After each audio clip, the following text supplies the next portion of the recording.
Good morning, everyone, and welcome back to Non-Standard Action Threefold Conspiracy. Our first real episode. This is episode 1.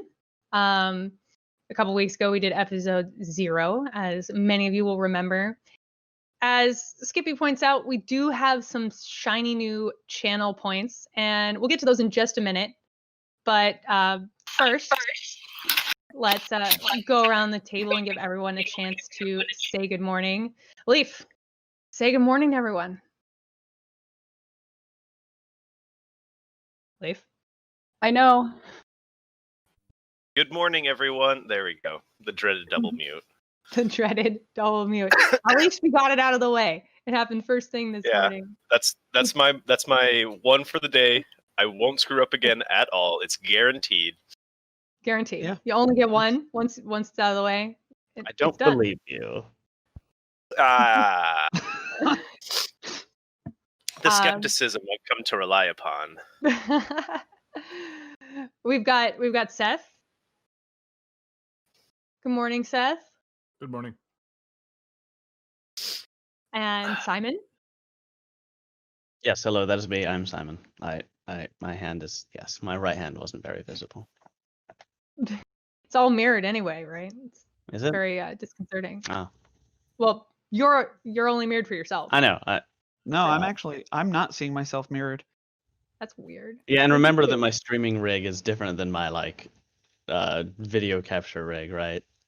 So Yeah. it's not whatever. Move on. It's weirdness. Yeah. Yes, we have Liz. Wow, I almost just called Simon for some reason. Probably because I was still looking at Simon. Liz, say good morning. Liz, can you not hear us? She seems to be having some audio issues. Uh-oh. Well, we'll let Liz figure that out. And finally, Tom, say good morning. Good morning. Hope everybody's doing well today. Hello. But I can't hear you. There's the Liz. Can you hear us? I Can't don't hear think us. so. That face says no, she can't hear us. Oh no, what changed? Uh-oh. You might have to disconnect from the call and reconnect. It's going to throw off our whole overlay. But I will briefly be somebody else. Do not fear. I think we'll survive. I think the audience will survive. Right, guys? Yeah, I mean, if she comes back. If she she doesn't comes come back. God help us. I'll be stuck being Liz. Oh, but Liz can't Playing hear us, Adelaide. so we should tell her that. Oh, we should type her that. Yeah. Oh, clever. Or I can just shout to her. Or 'cause she's, Simon like, could call behind over the his shoulder. sheet. Yeah. Yeah, Hold on, let right. me mute while I shout. I really have to figure out a better intro other than making you guys say hi. So it's not as exciting as I always hope it would be. Okay. That's okay. All right, Liz, can you hear us now? Yes, I can hear you now, and I'm so Nice. sorry. There was a slight crackle, and I'm like, I'll just change USB ports for my headset and my mouse. And no, my system did not like that at all. Yeah. How dare you Huh. change anything about your system at game time, Liz? You should know better. One sec, guys. I have to plug in my headset. I was a Speaking of- fool. Speaking of plugging things in, before it dies in the middle of stream on us, we'll just solve that problem now. Mhm. So, Crow says I should just make you guys scream high, but I don't think Tom would appreciate that when he goes to edit the podcast, Crow. I think that would be a bad day. Also, I mean, don't think it would improve our audio issues. No. Yeah, Tom already works with a bunch of kindergartners. I don't think he needs one more group. have you all ever been on? Of course you haven't. True. A Zoom meeting with 25 drama kids. Let me tell you. No, not I- specifically. But I think our LGBT Zoom meeting might be close to that.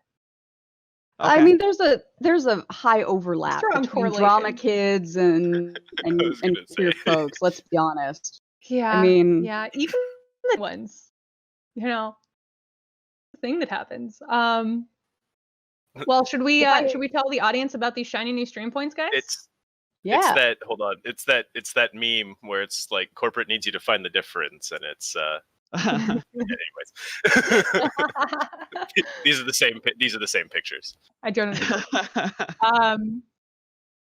Well, yeah, we do have shiny new stream points, as Skippy pointed out, and they do, in fact, do what you think they do. We lowered the cost of Toot Toot so that it's effectively free. You are all encouraged to throw out a Toot Toot whenever anyone rolls a natural 2 and be part of the fun there. Hey, Sheriff subscribed. About time, Jet. For 100 stream points, you can highlight your message to bring it to our attention with whatever you want to say. For 250, you can rabble for a burger break. No guarantees on that one that we're going to honor it, but if you really think these guys need a 10-minute break and you want to tell me so, holler it out with that burger break. And I'll see about getting them a burger break as soon as possible. At 500 stream points, you can give them a +1 to any roll.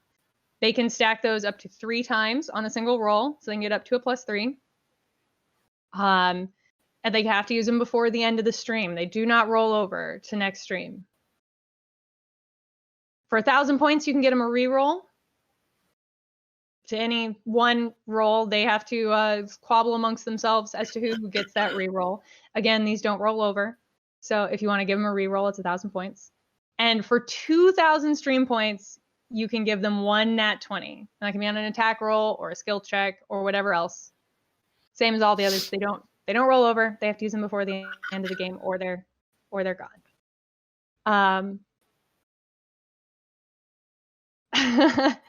It's okay, Jet. I just subscribed to Cosmic Crit last week when they put in stream points. And had the little thing that popped up because I thought it was cool, and Tyler also gave me crap. So yeah, I'm just passing it on to you. Do you guys have any questions about those stream points and what they do for you? Burger Club is a little unclear. Like I said, it's just a rabble for the audience.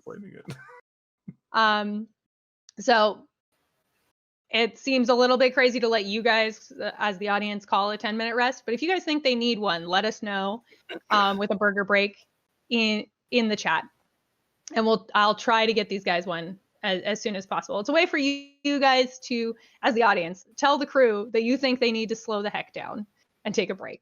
Is mostly what it is. Or just a way to throw points and make your name appear in the text box.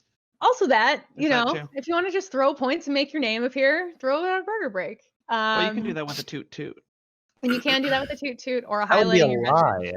No, as no, well. look, that's not gonna pass. You can't toot toot when no one rolled a 2. No, you're absolutely right. I'm Profane.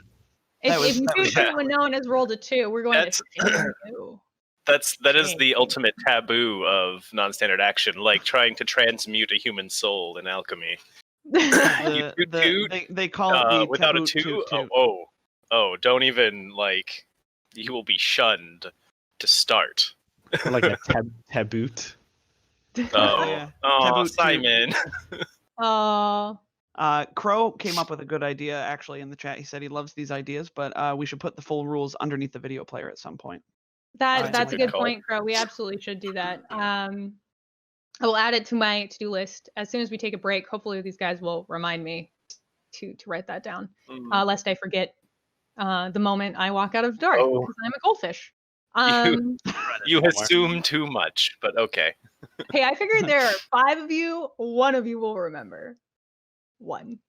So probably be like Simon, Tom, or Seth. There you go. Anyway, are you guys ready to get into this? So ready. Oh gosh. Yeah. Yeah? Although you have to.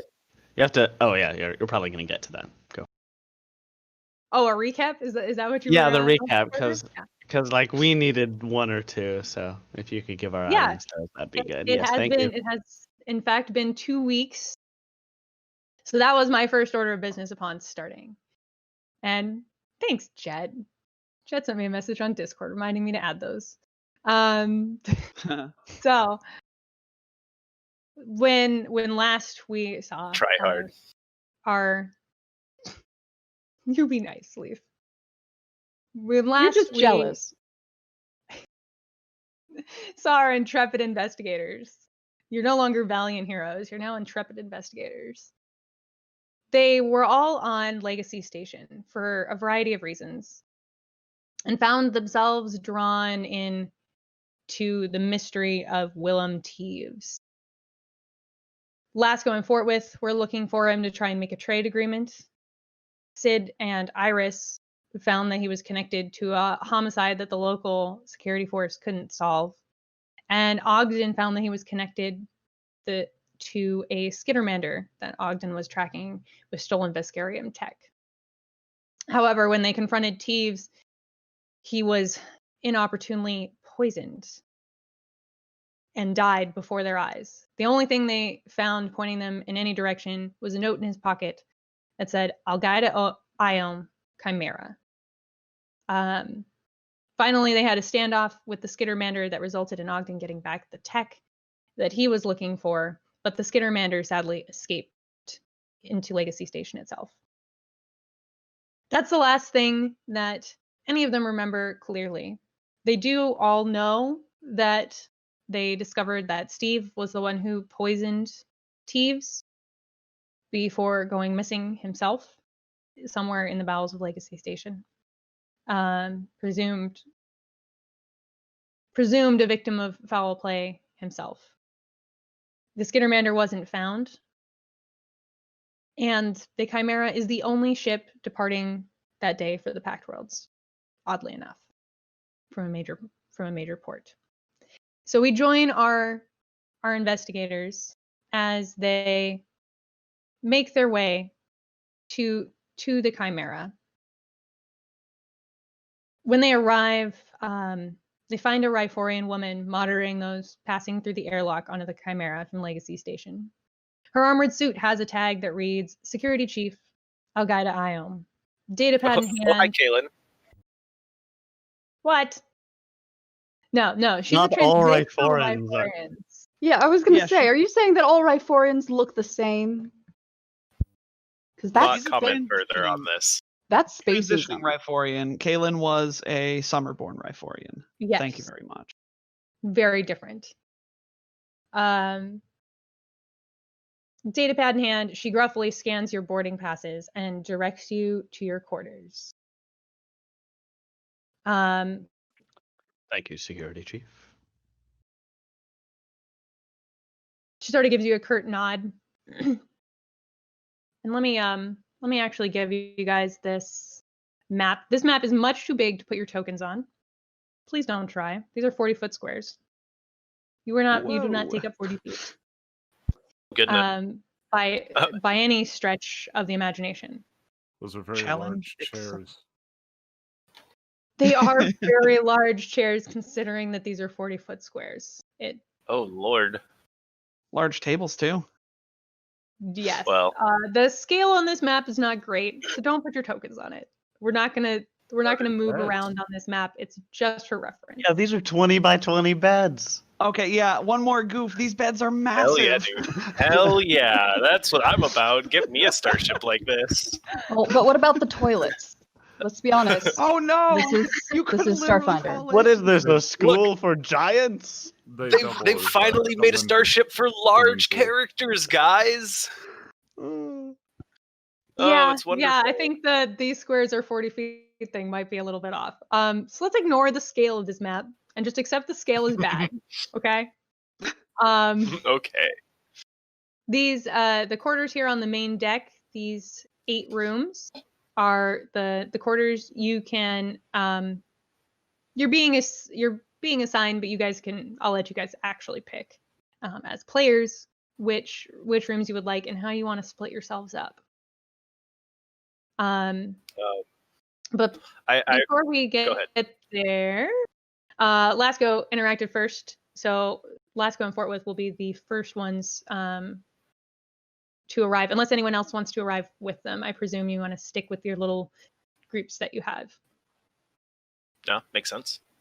Yeah, no, my impression is that, like, especially because the following of the events, the like tail end of the events are kind of hazy, and we didn't have like that close bonds to begin with. We were like just joined on this one meeting. I don't think that we feel like a party just yet. Yeah, No. and that's totally Yeah. fine. You don't need to feel like a party just yet. We'll get there. Yeah. So we just arrived, the two of us, Lasco and Fort Worth.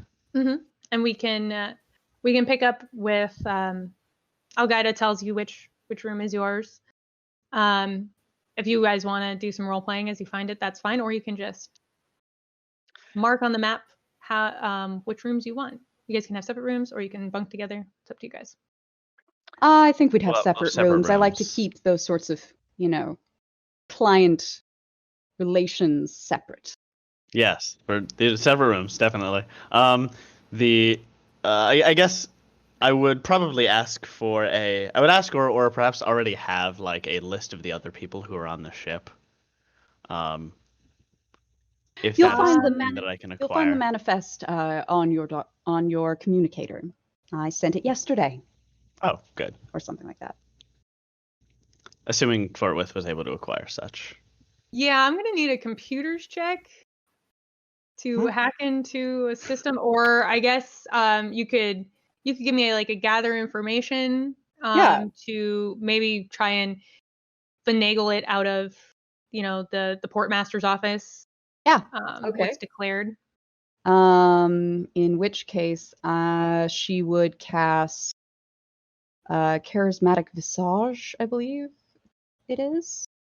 Yeah, the one that gives her a bonus. Yeah. The cantrip for a +1. Yep. And then, oh no, where's my sheet? Oh, that's right. I refreshed. What a fool. Oh no. Everything is falling apart. No. Oh, making us look bad. Shame upon your house. Shame upon your Shame house. on you. You want us to Shame roll your upon dice? your mother. We have your Shame character upon sheet on your here. cow. I'm just riffing while Liz finds her character sheet. No, I don't really mean any really shame. slow. Yeah, I know. Roll 20 Sometimes is slow The sometimes. quote's dishonor. Dishonor. Yeah, well. You're right. It is supposed to be dishonor, but we were on shame, Tom. Shame. All right. Let's roll a diplomacy. Does that have your +1 rolled in, or is it just the note? It does not. Okay, so 17. Yeah, with a 17, you can sort of charm some of the people in the portmaster's office. Like, you might have to take a little bit of time and wait until someone's there who's maybe not really supposed to be in charge, is really busy, not having a great day. It's just like, fine, here you go. With a 17, but you do manage to pull it off. So yes, you and Lasco can have a manifest of the ship, which will let you know that it's a passenger vessel. Declared passengers are a mercenary group known as, I didn't actually make a note of their name, did I? Let's give us There's mildly. mercenary group on board with their leader. She's got 4 goblins with her. Yeah. And Let's you was mildly guys, dismayed by this. what, goblins? No. A mercenary on the ship with him. Any mercenary can be potentially a hired mercenary, and any hired mercenary can potentially have interest in Lasco's business. This is true. You've also got here. Let me show these as I go, since you have done this thing to me. If you want to introduce them later, as we meet them, that's fine too. I just want to know that I have looked at them first. Oh, okay. Yes. In that case, you've had a chance to sort of go over the declared passenger list. It doesn't look like they're taking any specific big cargo on this run other than passenger luggage and effects.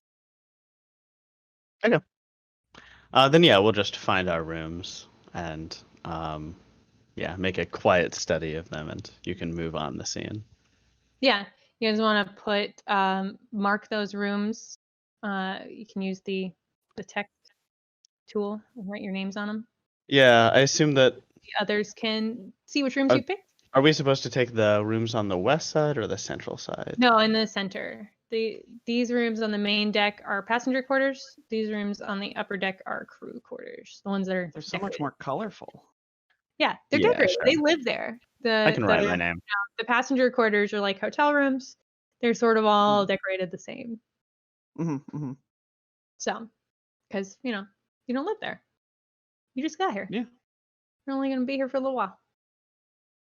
So who would like to arrive next? Ogden will appear. You get the same kind of greeting from Elgaida as she scans your boarding pass and indicates where your room will be. Thank you. And Ogden will nod and pick up his totally normal suitcase and move on to the ship. Yeah. Nothing to see here. You do notice, Ogden, you sort of take note of the Vesk who was in front of you. The security chief actually seemed to soften a bit when dealing with him. And you notice him wink at her as she hands him his key card. Very interesting. Ogden will make note of that person. Do we have is that? Yes, that's our one Vesk that's in our notes here. Yeah, let me show it to you guys. Does that pop up when I hit show? Yeah. Cool. Okay, neat. Ogden makes note of this Vesk and then is going to head to his quarters, sort of just glancing around curiously as he's going. Almost as if he's casing the joint, but more just for precaution's sake, Yeah, and like you guys aren't the only ones getting here. You'll notice some of the other passengers getting to their rooms. It doesn't look like there's a lot, but you probably take notice of the professor who's got there before you, struggling to get a large suitcase through his door. He's an older gentleman with gray hair and a beard to match. He's got some augmentations in his forehead and on the back of his neck. And, seems like an interesting character. Ogden will assist with the suitcase if he needs it. Can I help you with that? Oh, thank you. It would be much appreciated. I fear I've packed it too heavily. Thank you. I have been there. No problem. My name is Ogden. And yours? Professor Brodent Benjamin. A pleasure. Likewise. Ogden will nod and continue on towards his own cabin. And he would like to be... He's going to be at the top here.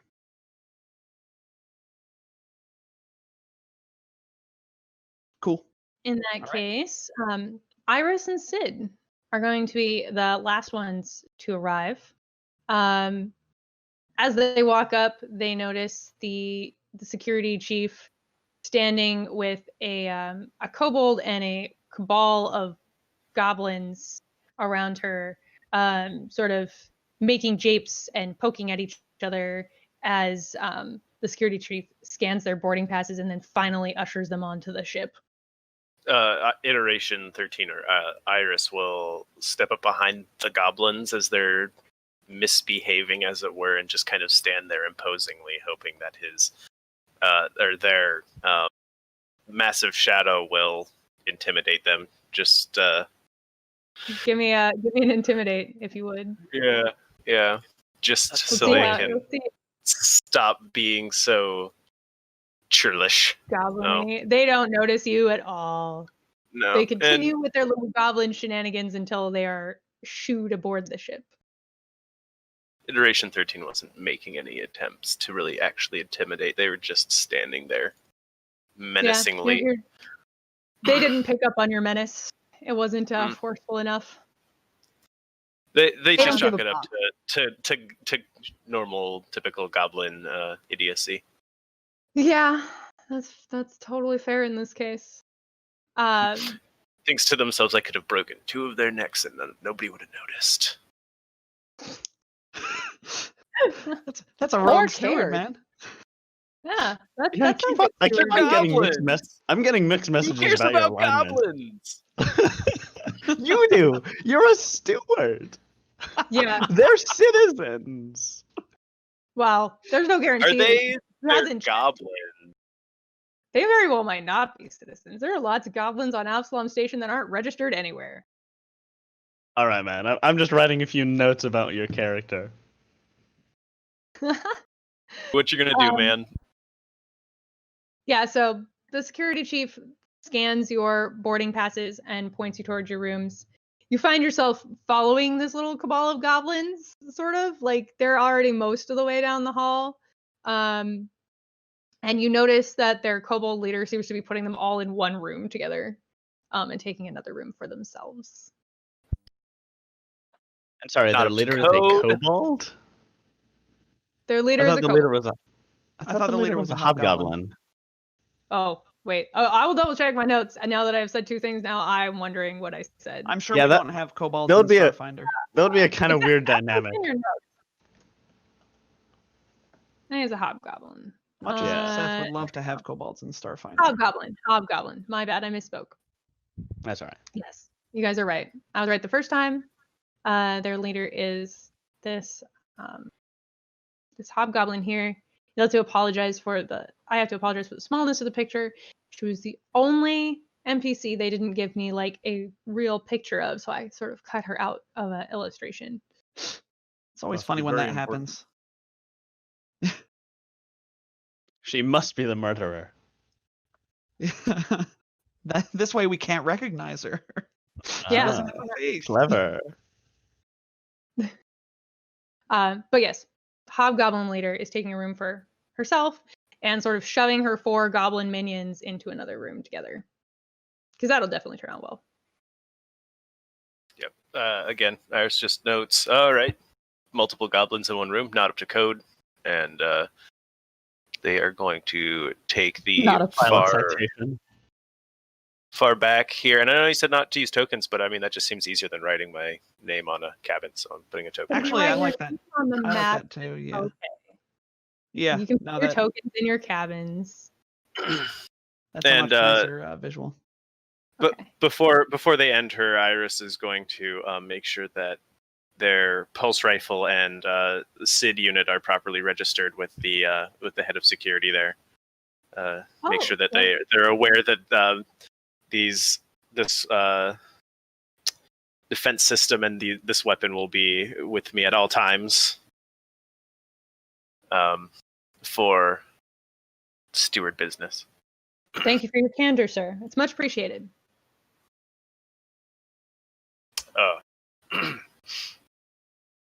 I think we all and look super cute in our little rooms. Yeah, That's- Iris doesn't bother correcting the security chief. It's a common mistake gendering them, and they've decided that it's no longer worth their time to correct the fleshies. I mean, I'm of the school of future where everyone is sir, regardless of gender, and we've just discarded ma'am entirely. Is that where we're at? But if you guys don't like that, I'm willing- we can change. No, it. I'm willing to roll with this. I'm really willing to roll with this. So what about the Captain other? Janeway was a sir. Thank you very much. Yeah, and Starbuck was a sir. So Why do I have the goblins next to me? because Because you're super unlucky and the straight man. Yeah. I thought I was the straight man. I guess we can have 2. He's Next the question, humorous straight man. you're the straw man. Next question. What are these other 2 rooms filled with? Are they do they have like the professor? So one will be the Vesk bounty hunter, Trostanek, and the other will be the professor, Rodent. What was the name again? Brodent Benjamin. Benjamin. I'll go with Benjamin. Last names for respect. Professor Benjamin.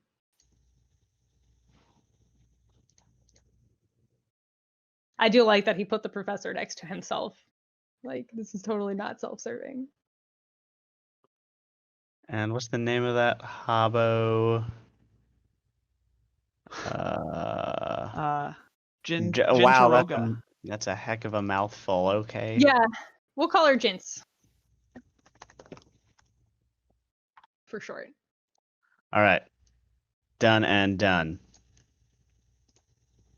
All right, so you're all settled in. And once all the passengers are on board, you've had a little bit of time to settle into your accommodations, unpack a few things. You feel the usual minor jolt of the thrusters firing as the vessel leaves the station's orbit. A few minutes later, the hum of the ship's drift engine can be heard as it breaks through the planar barrier, and the captain's voice comes over the ship's comm. Welcome aboard the Chimera. This is your captain, Ramim V. Sayala Corson speaking, and it'll be my pleasure to ferry you through the drift. We've just finished making our astronavigation calculations here on the bridge, and it looks like it'll take us the next 5 days to reach our destination at Absalom Station, center of the Packed World system. In the meantime, make yourselves at home. If you need any assistance, don't hesitate to ask any of our friendly crew members. Meals are served at the times listed in the dining hall, but if you're looking for a snack, I'm sure our cook Song would be happy to accommodate you. The captain chuckles as he signs off. So at this point, it's a bit before dinner time. You have a few hours to kill, to explore the ship, all that jazz. If there's anything you guys specifically want to poke into, right now, you got 5 days in the drift. There are some other people on board. Everybody's sort of settling in. Hand the story to y'all. I don't think there's anything Alaska wants to do before dinner time, aside from page through the various missives that he's gotten in since they first started, since they left the hotel or whatever. Adelaide relaxes with a glass of wine and a mud mask. All right. Sort of hanging out in their rooms, getting settled, taking some well-deserved time off. Yeah, Iris will go ahead and at this point contact the security chief and request a manifest of the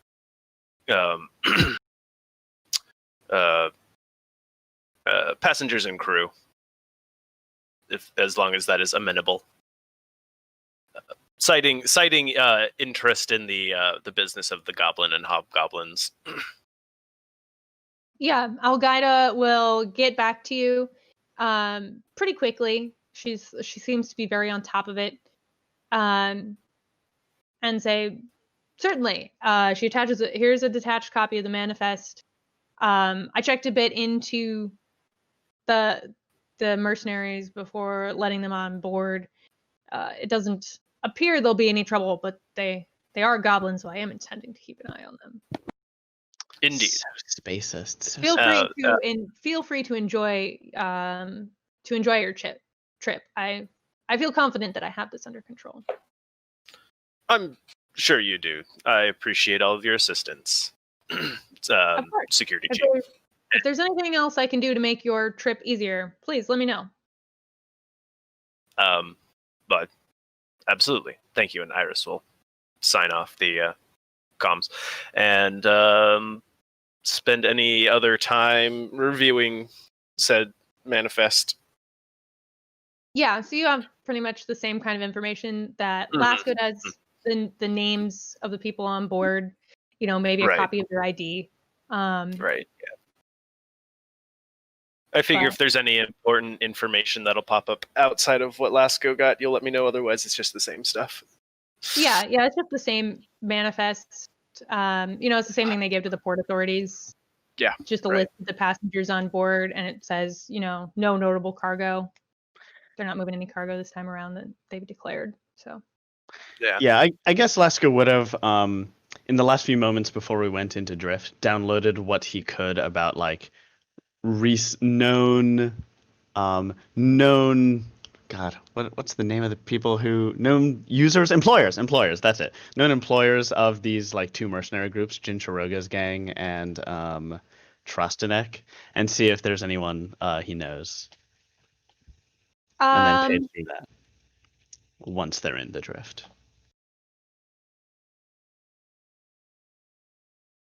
Yeah, you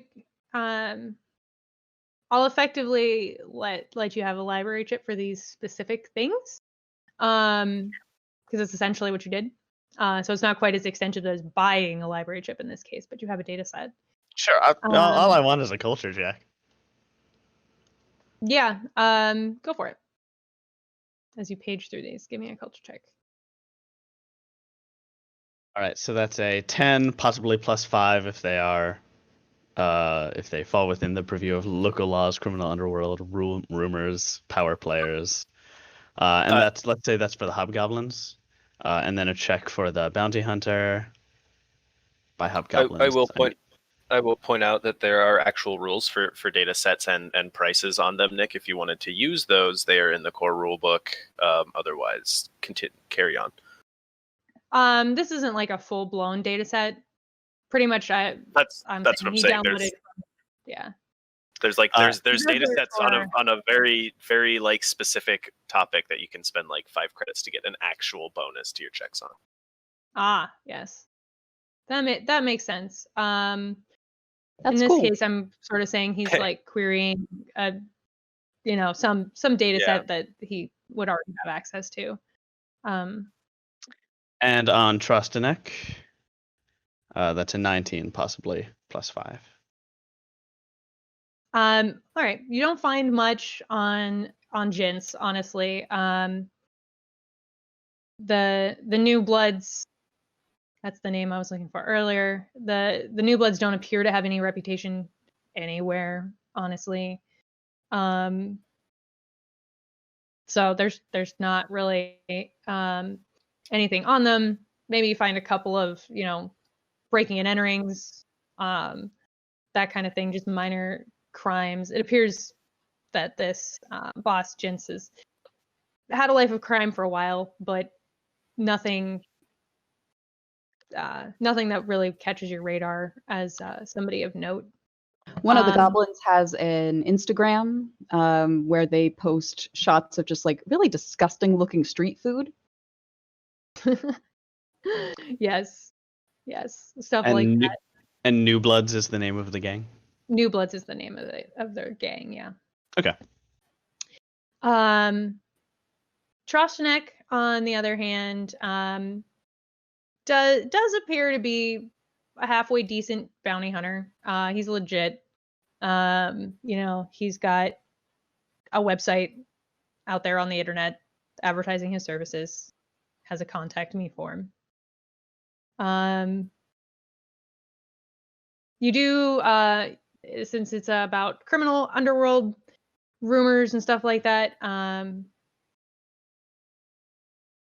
you do manage to find this pretty easily, but there doesn't appear to be anything else really, really interesting about him. Okay. Yeah. So you're paging through that. What are you doing with the rest of your time, Iris? After I mean, I assume that I would be, thumbing through and looking over this manifest of the crew. Make a similar culture checks on these guys. Let's see if I just do any better. Using the library chip. I assume that at this point, since it's a culture library chip, it's basically like some sort of like steward's grand file, like on different organizations and right, you've got like the FBI's data set on people. Yeah, POI database, basically. Yeah. Yeah. Yeah, go ahead and Um, give me a culture. Turning on my library chip here, and here's my culture checks for 1, and then the first one we'll do it, the way Simon did it, and then the next one's a 23. Yeah, you know the same thing, things that Simon does, but additionally, I'll give you that the stewards have a little note in Trostenek's file that if you ever wanted to wring his arm, you might try finding some evidence of his affairs. He's a philanderer. Got it. Ooh. So Iris makes proper note of all of these things. It's the neck spikes. That's what's yeah, really... he does have very attractive neck spikes. Yeah. So pronounced. Oh yeah, that beard of horns, as the description has it, is very handsome. Mm-hmm. Frankly, I'm thirsting after the captain. You didn't show his picture, but he seems very charismatic. Oh yes, he The is captain does look cool. very charismatic. You guys haven't seen him yet, but he is indeed a very handsome Kasathan man. What about Ogden? How's Ogden spending his time? So Ogden is going to hold on. Ogden waits for the motorcycle. Oh yeah. Oh, it's fantastic. They're out in force. Okay, so Ogden is going to do the typical. Sorry, I've watched a lot of James Bond movies lately. So now I'm thinking oh yeah, okay, super spy kind of thing, cool. So That's Ogden okay. does. I watched a bunch of James Bond movies to get inspiration for doing things for Ogden, so it all works out. Hey, awesome. We're up to GoldenEye. We're determined to watch through every single one. It's gonna be crazy. So, anyway. No, wait, not GoldenEye. Goldfinger. Anyway, that's besides the point. On gold. Yeah, lots of gold. Ogden is he puts his suitcase on underneath his bed, not before checking the the locking mechanisms and stuff like that. And then he goes to the dining hall, checks the hours there and stuff like that. Got to know when your food is coming. Yeah, there's a sign posted on the outside that says when breakfast, lunch, and dinner are. The doors open automatically. And you do notice that the professor, it's a comfy looking lounge. Like on the map, it sort of looks very ultra modern and sleek. But really it's more of a lounge area. It's a very comfortable place to sit and hang out if you don't want to hang out in your room. And Professor Benjamin has taken up a seat in the corner with what looks like a glass of whiskey and is reading a book. Oh, neat. Sort of hanging out. Ogden will. I was thinking a book would probably be a good thing to have with him as well. You can have a book if you like. Yeah. You probably all have a Kindle app on your communicators. Oh, sure. And Yeah. I presume that most of you have some books. Because I don't know. I have a bunch of books on my cell phone, and I just presume everyone else does too. Sure. Yeah. Who Yeah. wants them? It's the future. Yeah, that's safe. Yeah. So Ogden, wary of being that person that interrupts somebody when they're just, reading a book, will order a drink, and then we'll say he gets a what? Oh, all right. There's not you don't see anyone around from which to order a drink. You do see a door to the kitchen that is currently closed. But there's not menus on the table or anything like that. There are only 8 passenger rooms. The captain, you do recall that the captain mentioned you could ask Song the cook if you wanted anything between meals. But yeah, it doesn't look like you're gonna get service right off the bat. Okay. Then Ogden instead will interrupt the professor and say, excuse me, Professor Benjamin, where'd you get the drink? Oh, Ogden, good to see you again. I asked Song. It's a little testy, but I did get a drink. I'm sure we could get you one too. But I'm that not would be knocking on delightful. that door again. Okay. You're gonna have to stay or something. I see that the captain was indeed making a joke when he said that Song would be happy to help us whenever. Yes. I think Song is obligated to help us, but I don't think he's very. I don't think they're very happy about it. Well, one drink can't hurt, right? And Ogden will wander over to the door and knock on it confidently. A voice from the kitchen yells, "What? What now?" And the door flies open. Hello. I was hoping to get a dark and stormy.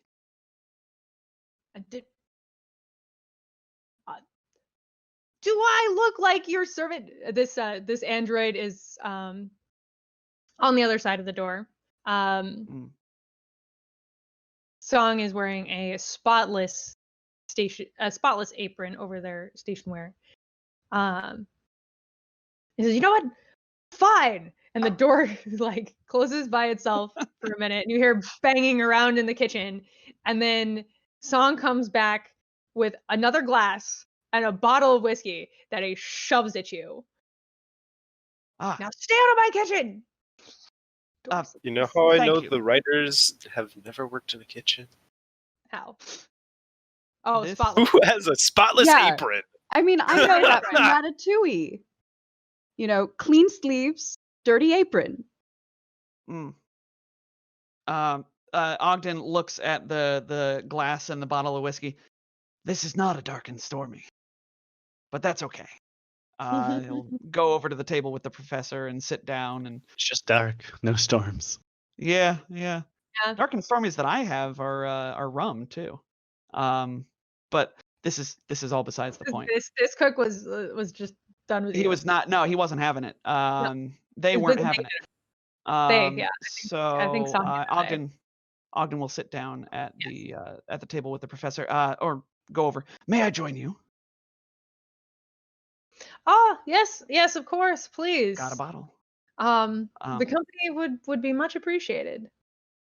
Excellent. So Ogden He will carefully sit down. puts a bookmark in his old-fashioned paper book and puts it down on the table. Can I top you off? I got the whole bottle. Yes, that would be lovely. So it's Ogden, right? Yes, Ogden. So, what brings you to the Chimera, Professor?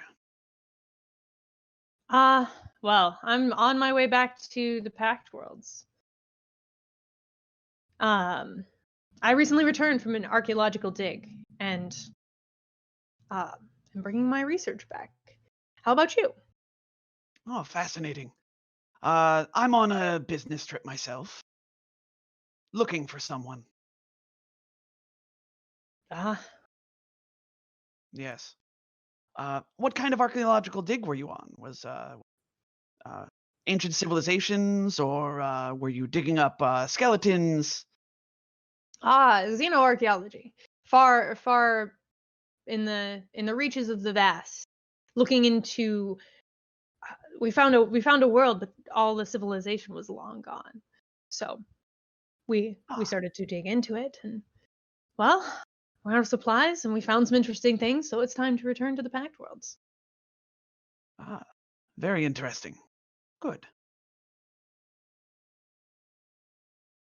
Ogden And he's happy sips to and quaffs. just have small talk with you and tell you all about his archaeological dig. If you're interested in it at all, he will go on about it.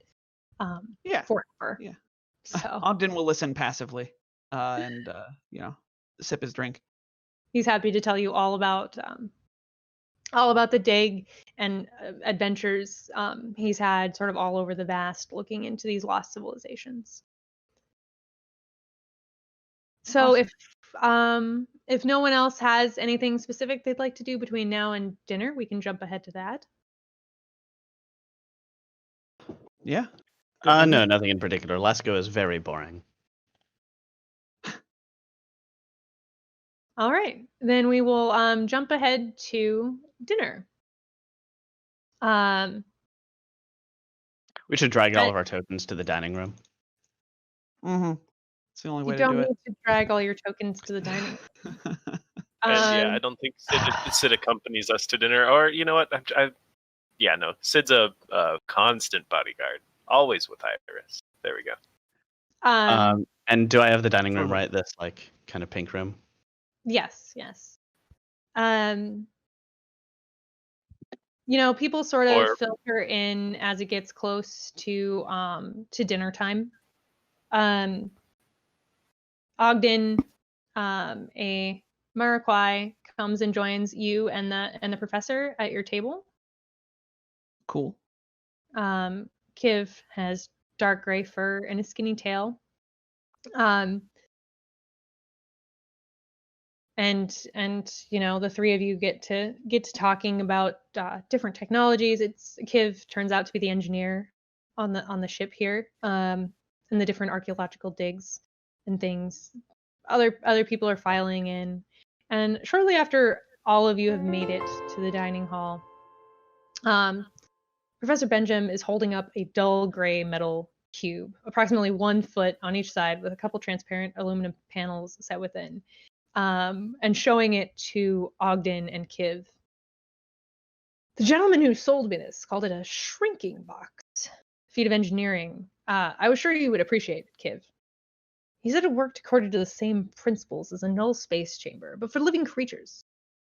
Look, peer into one of these windows. He sort of holds it up for the two of you to look into. He told me he put 4 asteroid lice inside, and as I'm sure you know, one of those outer space vermin is almost as big as a Yosoki. Kiv sort of reaches out for the box. The professor hands it to him, and they investigate one of the panels. Professor, I don't know how to tell you this, but I think you were scammed. Those are just tiny bugs in there. Nonsense, the professor says. He seemed like quite the reputable salesman. I'm sure. The professor goes to take the box back from Kiv, but it slips from his hands and crashes to the floor. Oh no. A loud crack accompanies a dazzling flash of light. The box breaks open when it hits the floor, and releases the creatures within. I'm going to move you guys to Oh crap. actual map, and I'm going to move Ogden over to sit with the professor, because that's sort of where he's been hanging out. Uh-huh. So roll 20 loads. So instead of Here, being I'll at move this myself table over. here, Ogden will be at that table there, surrounded by space lice. Sorry, Ugh. 2 quick points of order. You need to grant camera vision. I can see it as my character, but not on the camera. Everybody can see your bars and your. I just set the permissions on your tokens. Simon can't But see the everyone- map as the camera is what he's saying. Oh, the All map. done. Also, we should Oh, thank you. I hadn't thought about that. Also, we should thank Chaos for the subscription. Thank you, Chaos, for the subscription. Good work, everyone. Yes. Thanks. Pretty cool. We always Wait, like what happened? subscriptions. Oh, hey, neat. I'm going to go through each of these tokens and grant, well, not your tokens, but your character sheets. Meanwhile, please roll me some initiative. This is terribly exciting. This is my first combat as a biohacker. They're a lot of fun. Yeah, I'm looking forward to it. Having watched you play Barsala for the SFS stuff, I was getting pretty pumped. I'm guessing Oops. that will need some percussion. We Yeah, will hold on, need I'll get it. From the drums. Oh my Now god. you can see the intense concentration on my face with that I have to summon for these drums. And somehow he still makes drums without moving his lips. It's a brain thing. This is why I didn't want to have to assign permissions on the fly, because And I do all the instrumentals on my automaton. billion years to uh-huh. open a character sheet and hit edit and then wait for it to load. See, the cameras Yeah. are fun, if nothing else, for visual goofs.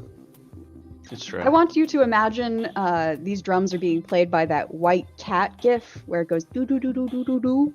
Oh yeah, yeah. I love that one. All right, I think once I have Sid, I will have everybody visible. Or everybody's. You still haven't granted camera access. That's what I just did. On everyone's sheet. Hmm.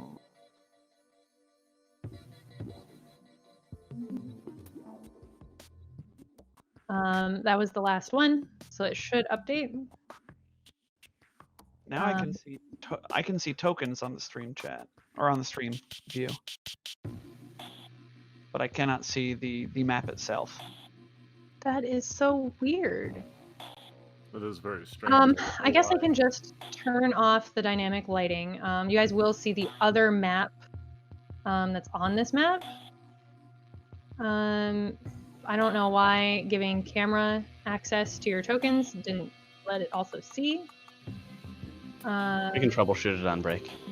But we can figure that out later. It won't matter on break because this is the only map we're using today.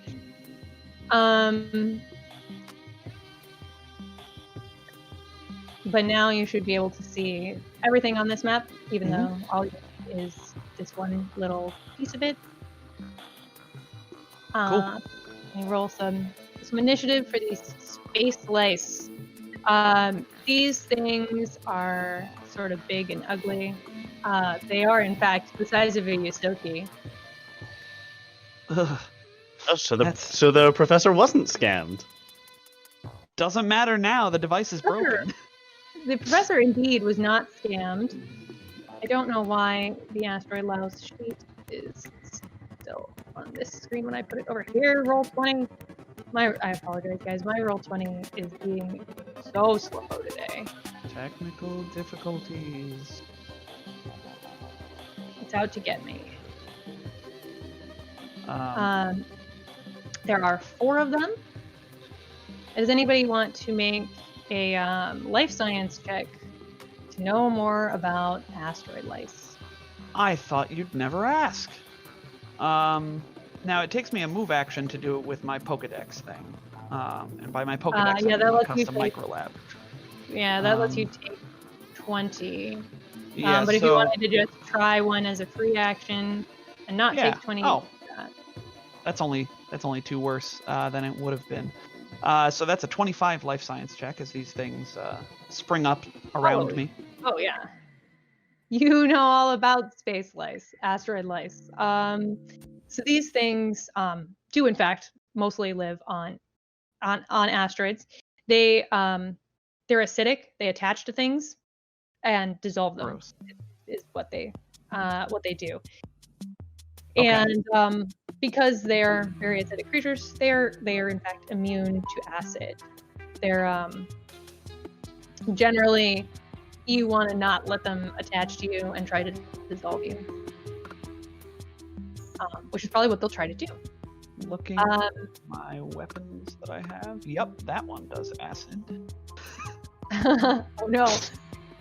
Yeah, I figured it might probably be the worst for our biohacker because a lot of those injection weapons do acid damage. Yeah, that's all right. I got something But at the top of our initiative order is Sid. Okay. Is it clear that these things are a threat?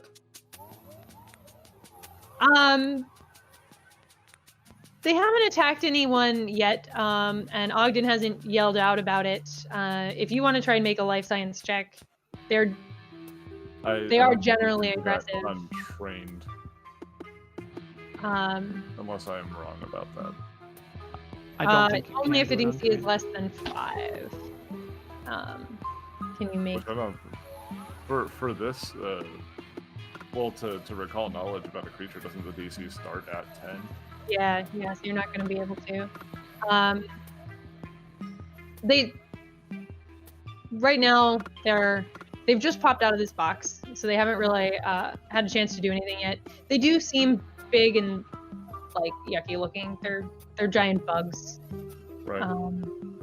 So. I think what would do in this circumstance is the hand would hover near the holster. Mhm. hidden inside of his thigh, and then that is all that they will do for now. I'll essentially hold action until after receiving an order from Iris. All right, I'll pull you down after Iris. Of course, Iris can yell an order at any time, so if you want to hop in before that, let me know. Lasco. Lasco also delays, eyeing the situation as it develops. Nah, I'm good over here. It's fine. Lasco's good out here. This, so actually, as that happens, these two sort of like retreat back to the corner. Not wanting to get attacked by lice.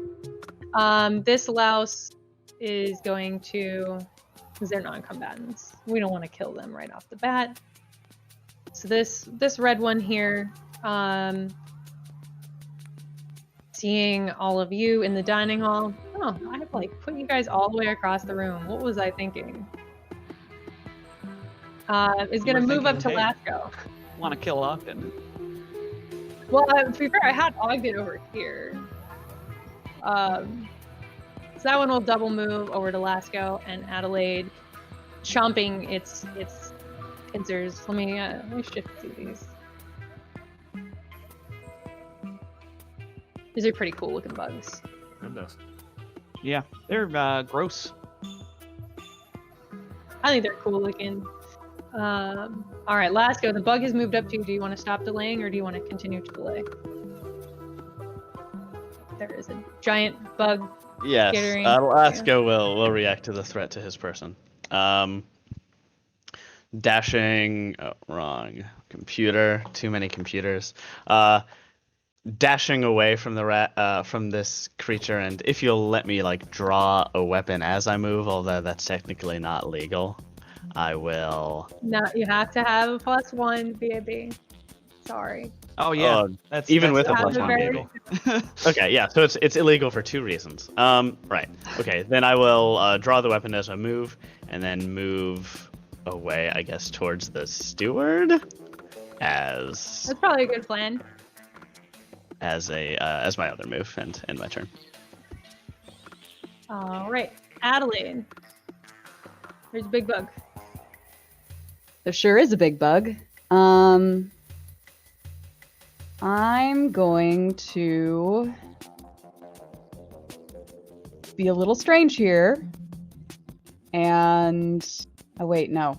It's like 5 feet away from me.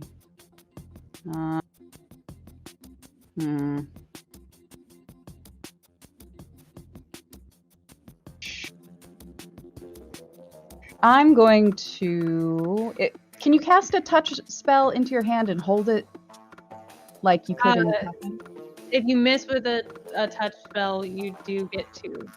If it's an attack, only if it has an attack roll. This one does. So Then, she's But you gonna. also can't cast another spell or anything, or make a different attack until you use it. Yeah, that's fine. Or dismiss it. Yeah. Yeah. So she's gonna move here, over by this door, and she's going to cast the cantrip Fatigue into her hand, and hold it until she needs it. Okay. And that's the end of the turn. You're surrounded by lice. I am surrounded by lice. This is gross. So can I 5-foot step over here to the left, to my left, across the table? Sure. Yeah.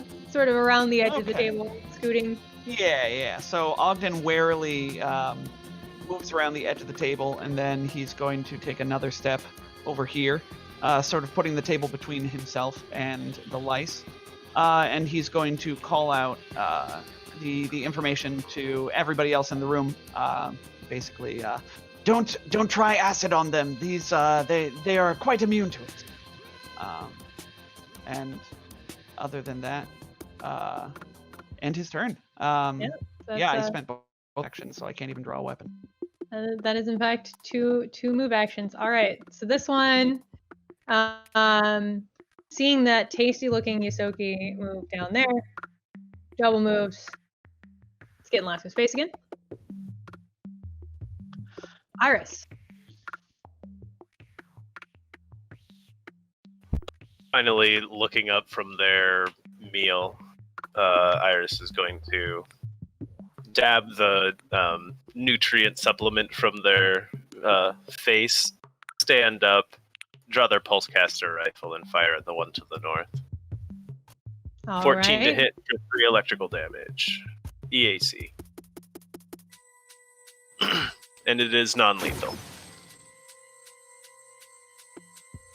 And you're firing at the one in the north, the red. Yep, A 14 red. will absolutely hit a space louse for Fantastic. 30 points of electric damage. Very nice. And then say, Sid, engage. Sid. I will do that thing.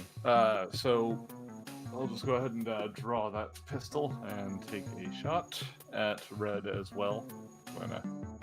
Okay.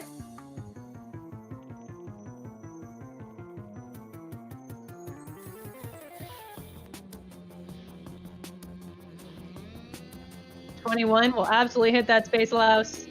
For Oh two- yeah, Sid engaged.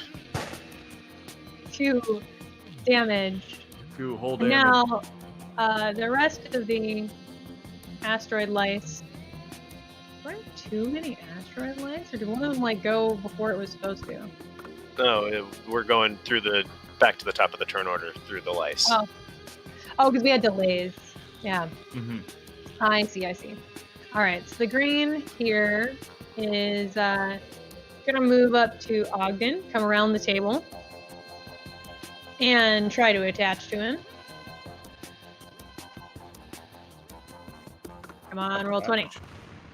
Attach. Does a 14 hit your KAC? It Awesome. does. So it doesn't do any damage. But Level 1. but it is attached to you. What I'm gonna do is I'm gonna use my alt to sort of put it half in your square. No, I'm not. That doesn't even work well. We'll use a If We'll you use put a a marker hand on or it. something like that. yeah. Let's see what we got here. Yeah, we'll use this like grabbed like Thanos hand. Mm-hmm. Which mechanically is gonna give it cover and a circumstance bonus to its attacks to eat you. How unfortunate. I've had a lot of experience with can't, these in an Attack of the Swarm game, in fact. You can attempt to remove it with a strength check as a move action. Strength But check. all allowed to- I'm sure that's Ogden's main stat. That's his forte as a biohacker, yes. And then this blue one, roll 20, thank you, is going to attempt, it's also going to move down here in Alasko's space, because he's the closest one. This louse that went first is going to come up here in Adelaide's space and attempt to attach to Adelaide like a jerk. What a jerk. Oh, that's a 22 as that one attaches to Adelaide. No! Yeah, sorry. Damn it. All right, so we allow us attached to Adelaide and allow us attached to Ogden. Lasco, you're surrounded by lice. Lasco finds this undesirable. Are you will you allow me to make a tumble as part of a trick attack or no? No, because there are things that let you do that later. So it would sort of invalidate those cases. I respectfully disagree with your ruling, but here is neither the time nor place to dispute it. Lasco will move away, provoking 2 attacks of opportunity. The lice attempt to bite you. Let's see if they can do it. A 22 will probably hit. It's 2 piercing damage. As one of them gets you with a bite on your way out. The other one is going to miss terribly. Is he able to attach with the bite? No, that's a separate attack. They can only do one or the other. Cool. Lasco will rush away, catching a bite on the arm, and tumble like under the table, and pop out on the other side, sort of surprisingly nimble in his three-piece suit, and take a shot at Blue. Okay. Almost like some sort of daredevil. Almost. Right? Craziness. Oh, yeah, it's a little bit higher CR than -1. The Yosoki of Hell's oh. Kitchen. Oh, no. And in that one. A I miss. gotta get that critical fail deck. But for now, it's just a miss. Alright, As your shot goes turn. wide and hits the wall of the dining hall, burning a hole in the wallpaper. Adelaide.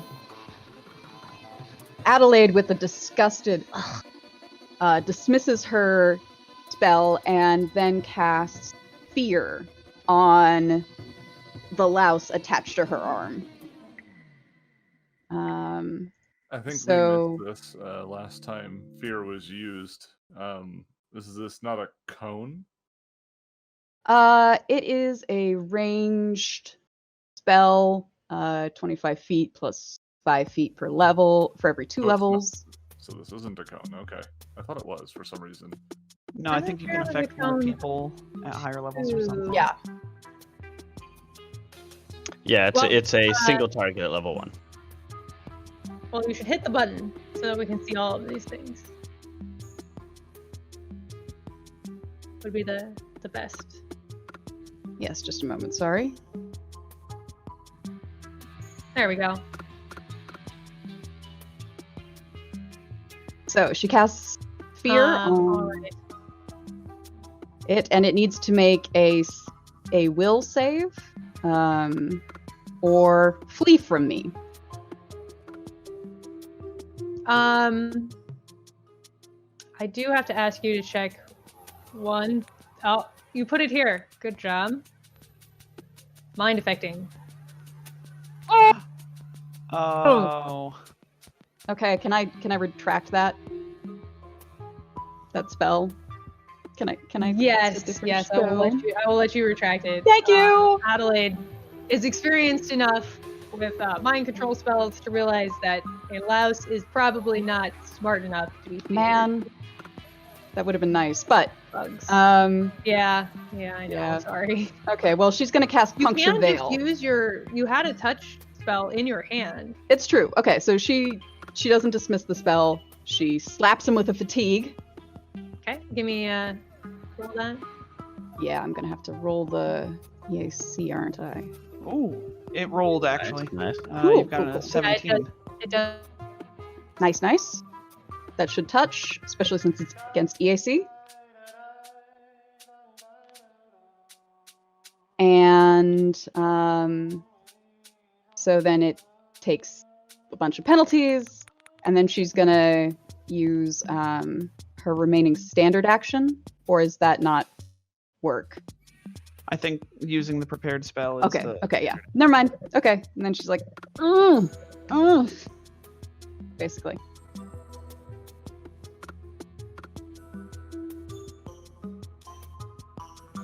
Oh no, I think Nick is frozen. Oh, yeah. Oh yeah, Nick is very frozen. Because this is not a gesture that one usually holds for very long. Yeah. So, So- Pro said in the chat, spandex 3-piece suit for Lasco. I highly approve. That's obviously what Lasco must be wearing. Yeah, or it's got, like little hidden panels and stuff. Like stretchy panels. And then there's like Oh yeah, firmer strategic panels. spandex. Yeah. Yeah. Yeah, Actually- I suppose that makes sense. I guess I'm sort of torn about how comfortable. Oh yes, now everyone who shifted. Liz, you are now Nick until Nick reappears. Crap, I'm not prepared. Yeah, I'm sort of torn about how battle ready I want Lasco to be. Like the idea is that he like grew up in the streets, but he's past that life now. So I'm not sure how comfortable I want him to be in a firefight. I feel like the streets never leave you, man. Yeah, I can But dig he, that. so he's out of practice.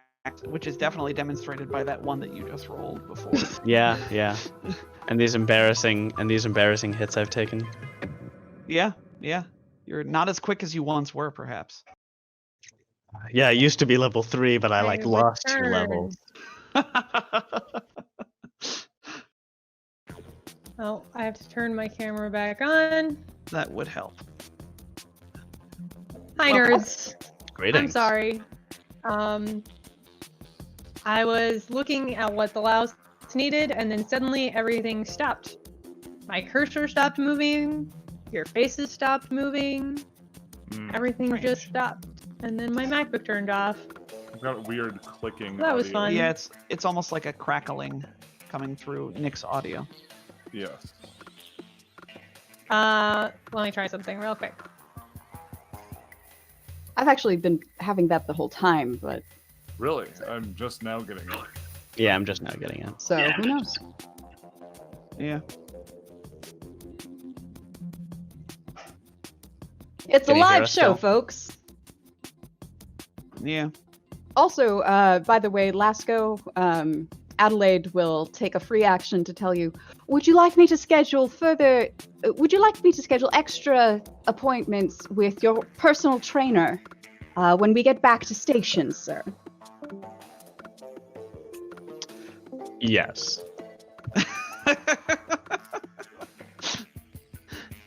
A muttered yes. All right, is my audio better now? No. No. No. But we can survive.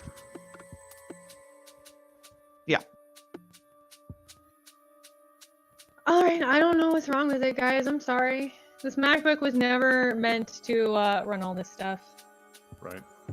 I did not, sadly, I did not purchase this MacBook to work as a stand-in for my PC. I only purchased it as a work computer. Alright. And I would be on my PC, but it's overheating, so that would be even worse. We still love you. Because it'll only stay on for like 10 minutes and then it dies. But this poor MacBook is really getting fed up with me trying to do things other than work on it. So I apologize. Hopefully, in Damn the it, coming Nick, I'm a weeks, work computer, not a play my computer. Tower. Hmm. Yeah. I got that reference. Hopefully, in the coming weeks, that'll get solved. All right, you needed a fort save from this louse. That's That is right. attached to you. Let me open its character sheet back up. Yes, that's right, Liz. Not only do you have to hit it Because- with a melee attack as a spellcaster, it also gets to save. That seems mean. It's a level 0 spell. Yeah. Yeah, in this case, it is a level 0 spell. It doesn't even do any damage. It does, in fact, make its fort save. Oh, you don't have success. It does, just barely.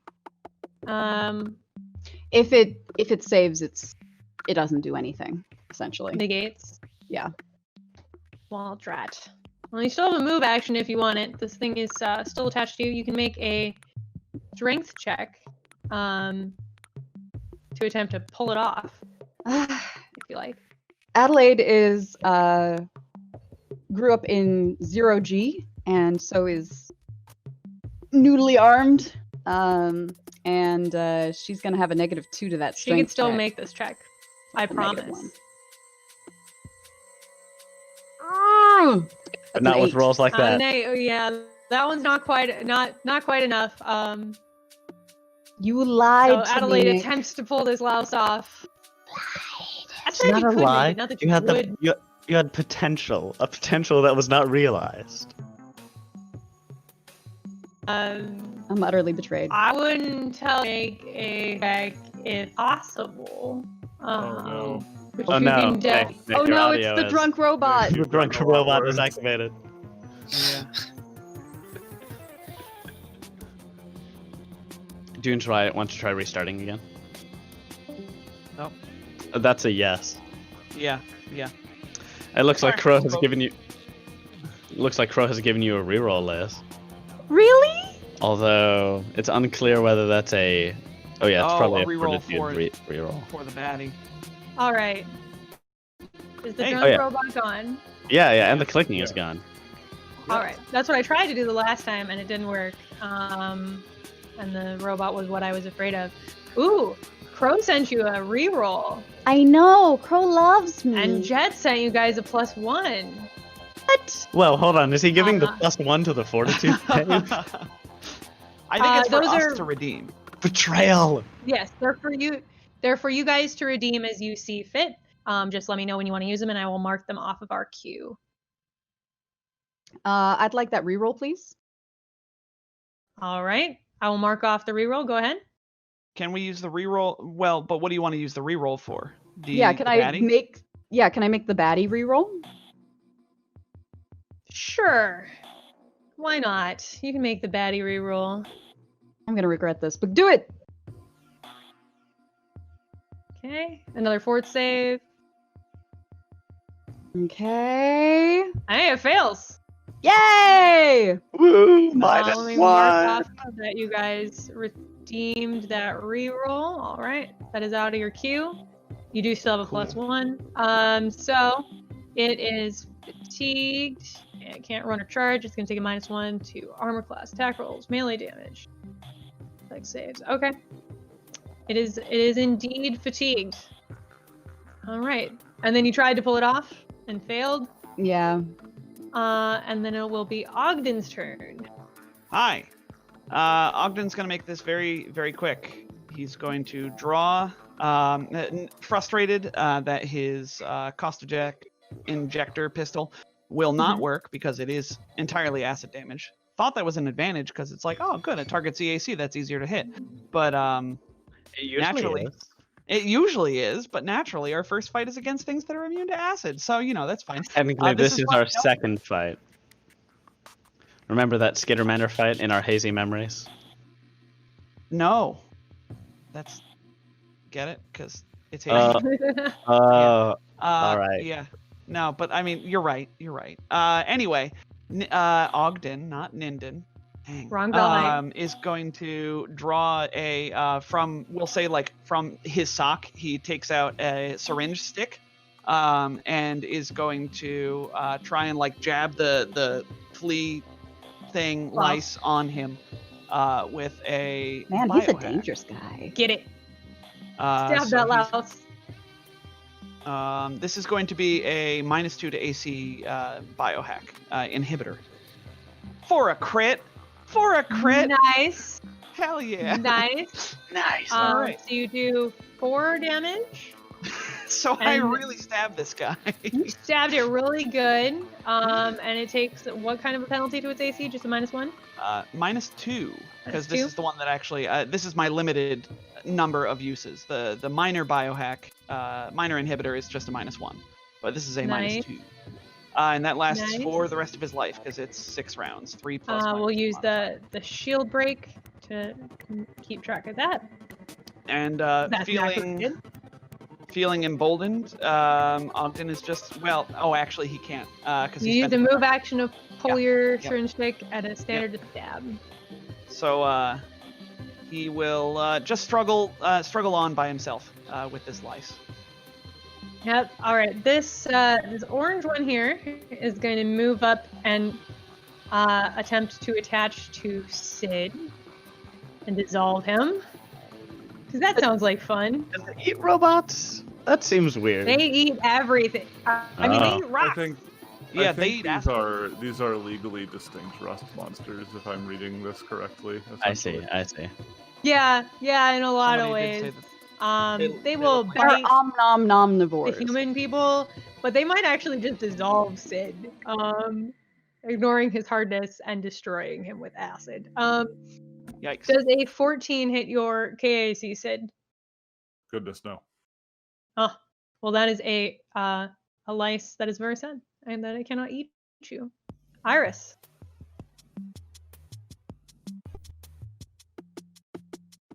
You are double muted, my friend. Yeah. Am I?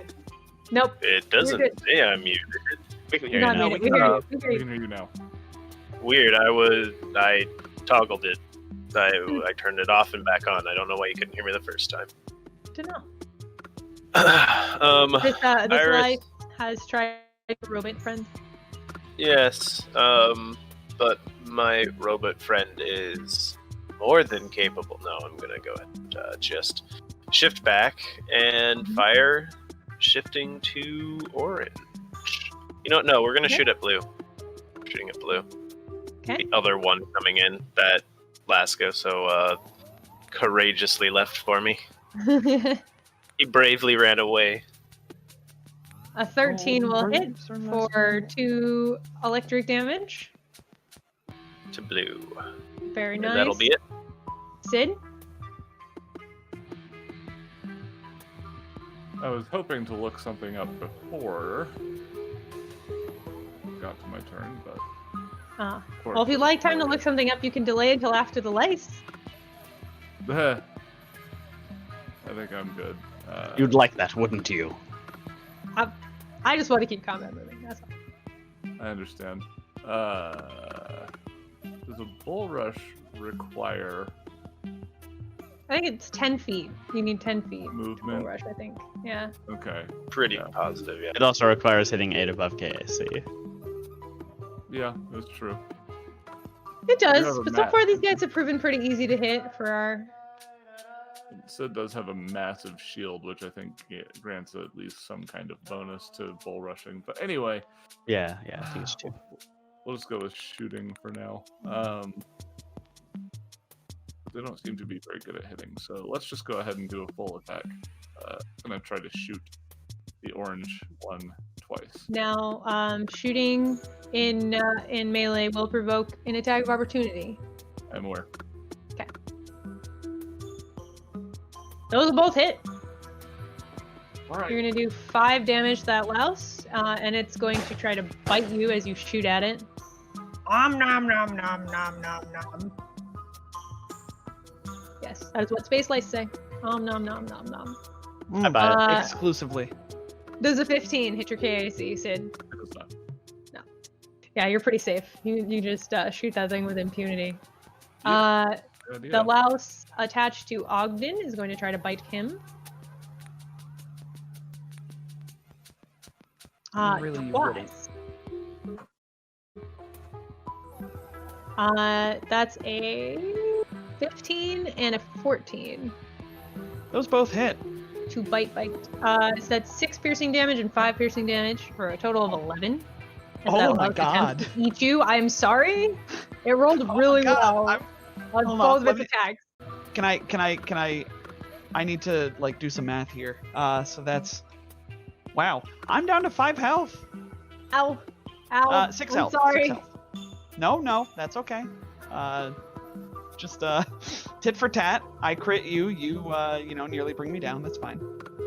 That was very lucky on that louse's part. So don't be too scared. It did really well that time. Blue here is gonna keep coming after Lasco. It's gonna try and attach to him. I hope it doesn't do 11 damage. It will do no damage because it's trying to attach. But does a 22 hit your KAC? Yes, trivially. All right. It is now attached to you. Oh man. Start Lasco with is hits. highly put out by this. You have a louse that is the same size as you, attached to you. Is like a hug. A gross hug. This last one is attached to Adelaide. It's going to do the same thing the one that's attached to Ogden did, and full attack. With a minus. And luckily for you, not be as lucky as the one that attacked Ogden. Does a 13 hit your KAC? No, actually. Yeah. So it will miss both times somehow, despite being attached to you. Lasco. Lasco is upset. However, he's been in a fight before.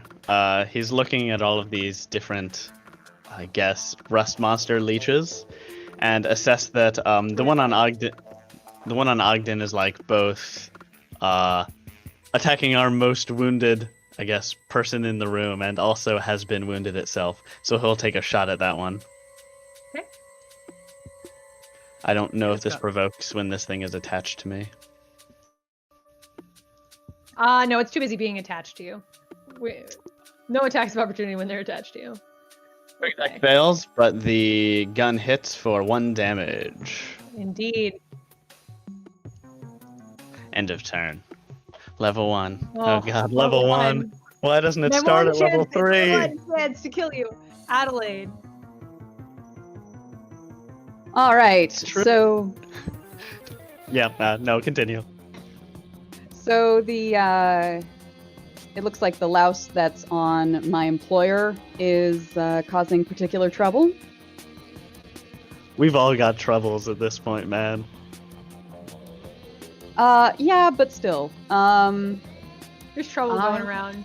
Yeah, and it's bad times all around. But look, my employer is very important to me as my primary source of income at the moment, and it would take too long to get another client. So I'm going to cast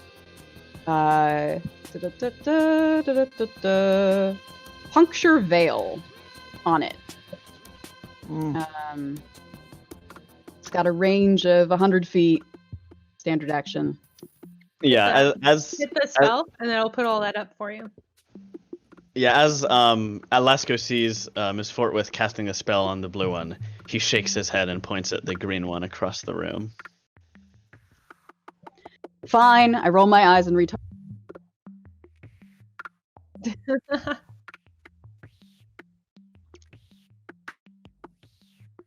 All right, so that's well within your range. Oh, and it's got wait, You could. not D20. No. This doesn't take an attack roll. It's similar to Magic Missile. Yeah. And also similar to Magic Missile, you could spend a full action instead to cause Ooh, it to I do it. 2d4. I do it. All right, And give me two another D4. Not to be that guy, but doesn't this trigger an attack of opportunity? No, because I said that they're too busy being attached. Take an attack of opportunity when they're attached to you, Oh, they can't? Okay. which I don't know is the actual rule, but it seemed fair. So I'm rolling with it. And if it can't attack of opportunity last go when it's attached to him, then it also can't attack of opportunity forward. So that's 4 damage now, and now it's bleeding. Bleeding 1 for 3 rounds. All right, so let's Bleeding 2 because of the full action. All right. 3 rounds. Got it. All right, Ogden. All It's right. still attached to you. Ogden is going to. I guess he's like vaguely aware that a spell was cast on it, and look across the room and nod at Adelaide in grim appreciation, and then is going to turn to this thing and try and pull it off of him as a move action. Is that the move Yeah, action? give me. Yep, it's a move action. Give me a strength check. Okay. Well.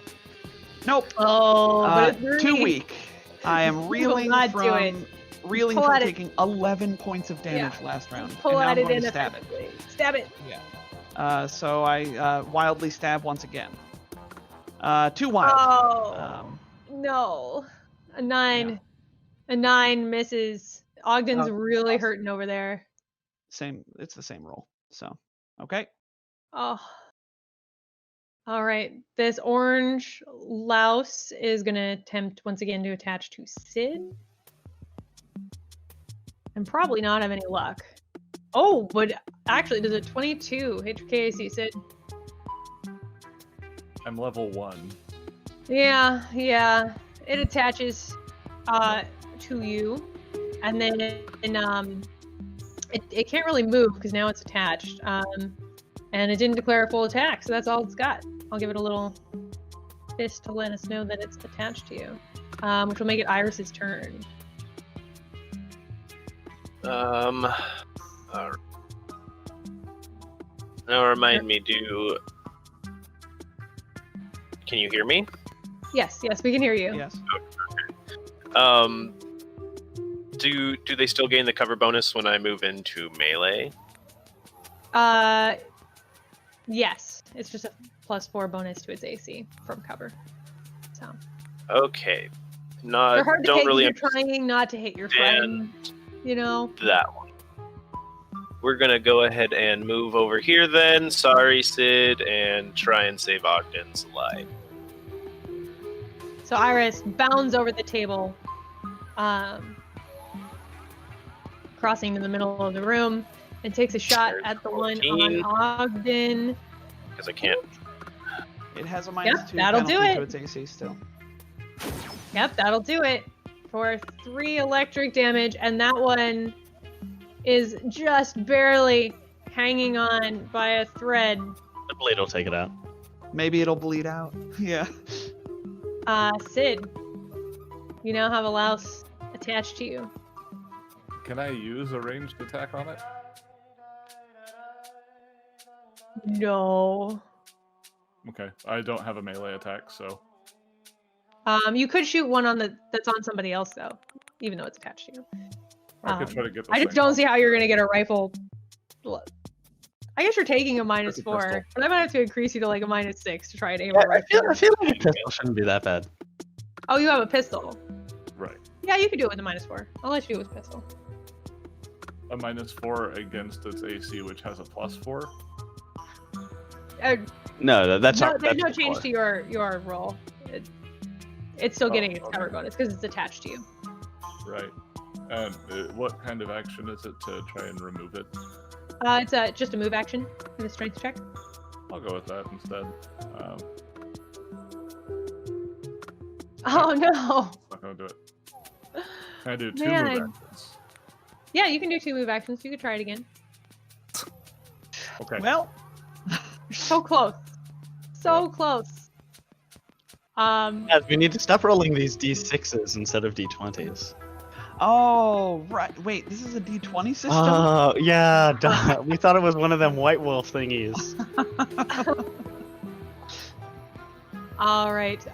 The louse attached to Ogden is gonna try and go big or go home. Does he bleed out? Oh, hold on. It takes the bleed at the beginning. That's 2. Oh, it does take the bleed at the beginning of its turn. In which case, that is a dead louse. Ah. Yay! Ogden Thank you for shrugs it reminding me of off. the bleed. Oh, You're- Of the bleed. You're the best. It sort of You're lucky. makes a You're lucky they don't have acid blood. And it Mm. who said it didn't have acid blood? Uh-oh. As Oh, it Kronk. triggles, it falls to the floor, and the floor starts melting around it. Not Gross. like through the floor, but like the floor is definitely corroding where its body falls. Uh-huh. The blue one is going to try to bite Lasco twice. All attached and stuff. That's a 19, which I presume is gonna get you for 5 Presume piercing correctly. damage. But the second attack will miss, as it is still too busy eating the first mouthful of you it got. The red one is going to do the same thing over here, trying to bite Adelaide twice. And... oh no. Don't forget those. 17 hits your KAC. Yeah. So it bites into you twice. Luckily it didn't roll great on damage. So 2 piercing, and then 3 as it bites you twice for a 5 total damage.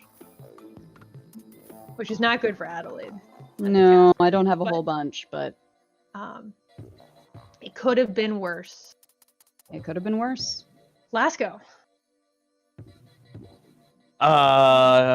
Decisions.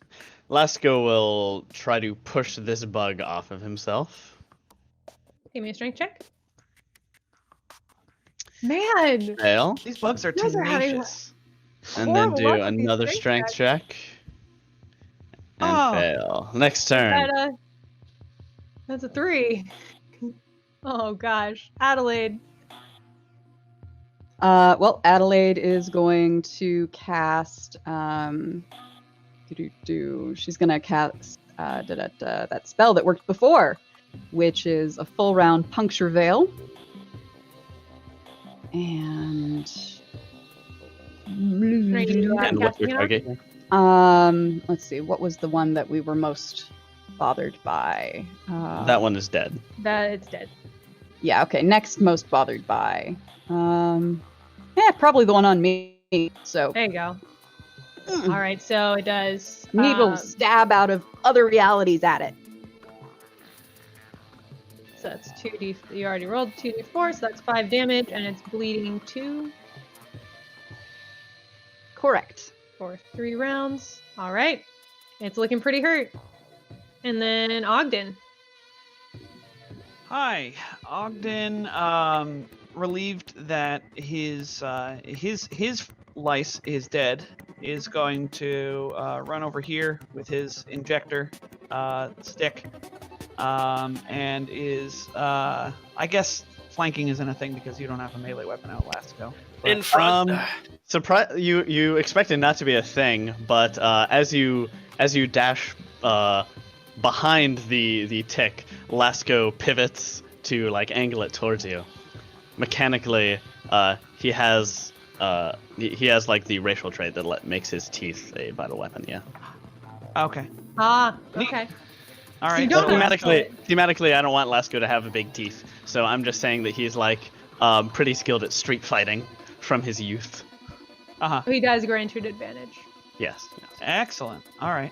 In that case, I will keep that movement, and I'm going to stab it. This time we're going to make it sickened, with another biohack. That's a 21 to hit For 2 piercing damage. Nice. for 2 piercing, and it is sickened as per the condition for 6 rounds. Ouch. The rest of its life. Yeah. All right. Ogden. Good job, Ogden. Stabs it with a particularly nasty green-looking vial. Gross. Yeah. This louse attached to Sid is gonna do its lousy best to attempt to bite him twice. Ooh, it got a crit, but the second one I think misses. I don't think 15 hits your KAC. No, it does not. Sadly. Oh man, that's a cosmic crit. That's a no, it's not. Not quite. Oh. Almost. Very close. Very close. I forgot they have a little bit of a plus there. So that's 12 piercing damage, Sid. Oh. I'm sorry. As it bites into some vital circuitry. Stupid first book of every AP. I'm sorry, Iris. Sid is sparking badly. So this Sid didn't come standard with a melee weapon. Hey, you're gonna No. have to Shield. you're gonna have to talk to Paizo about weapon prices. Hmm. I mean,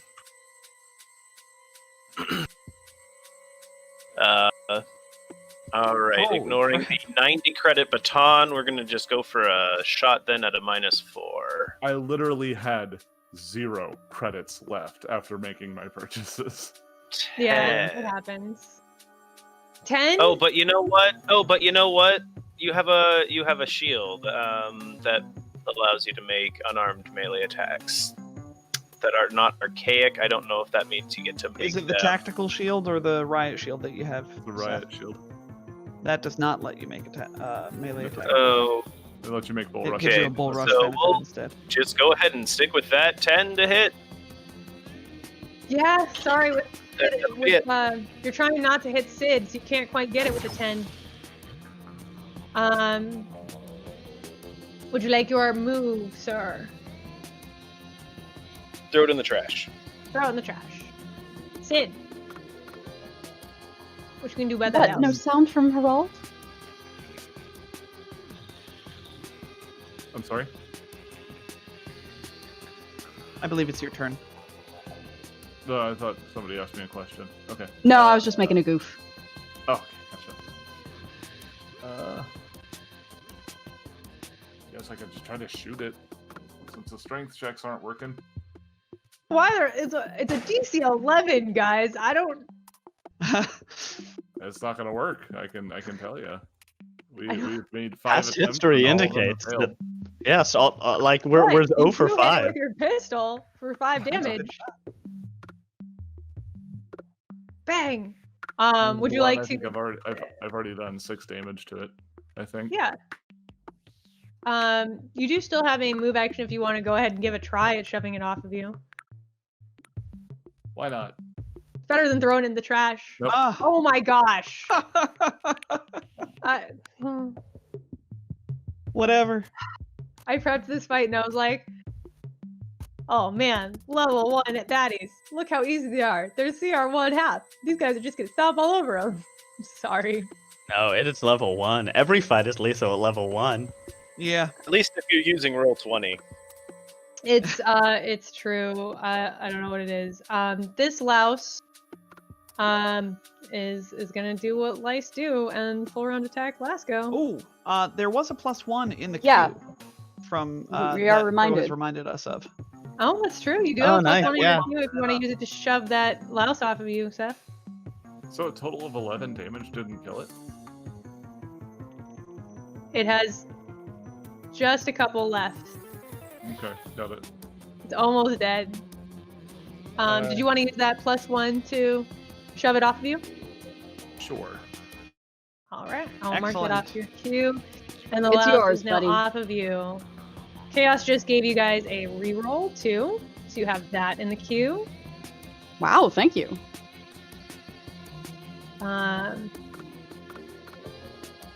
That louse is now on the floor. And we're back to this one that's trying to eat Lasco's face. Any guesses on whether Lasco is unconscious at the end of this turn? Ah, you'll be fine. He's sickened. All right. Roll him, Nick. He is indeed sickened, which is going to take away the advantage he has for being attached. So the first bite's going to miss horribly. Sadly, the second bite still gets an 18 against your KAC for 4 piercing damage. Lasco is barely hanging on. I Sorry, assume lad. that's after the -2 penalty from second for damage. Oh, the second. Oh, You're right. Two piercing. If we're also subtracting from damage. My bad. That does. You're right, Mr. Uh, Lasco. I shouldn't have targeted that louse. This one She says sarcastically. bleeds for 2 and is hanging on by a thread as it attempts one last attempt to go around Adelaide. Oh no. Uh-oh.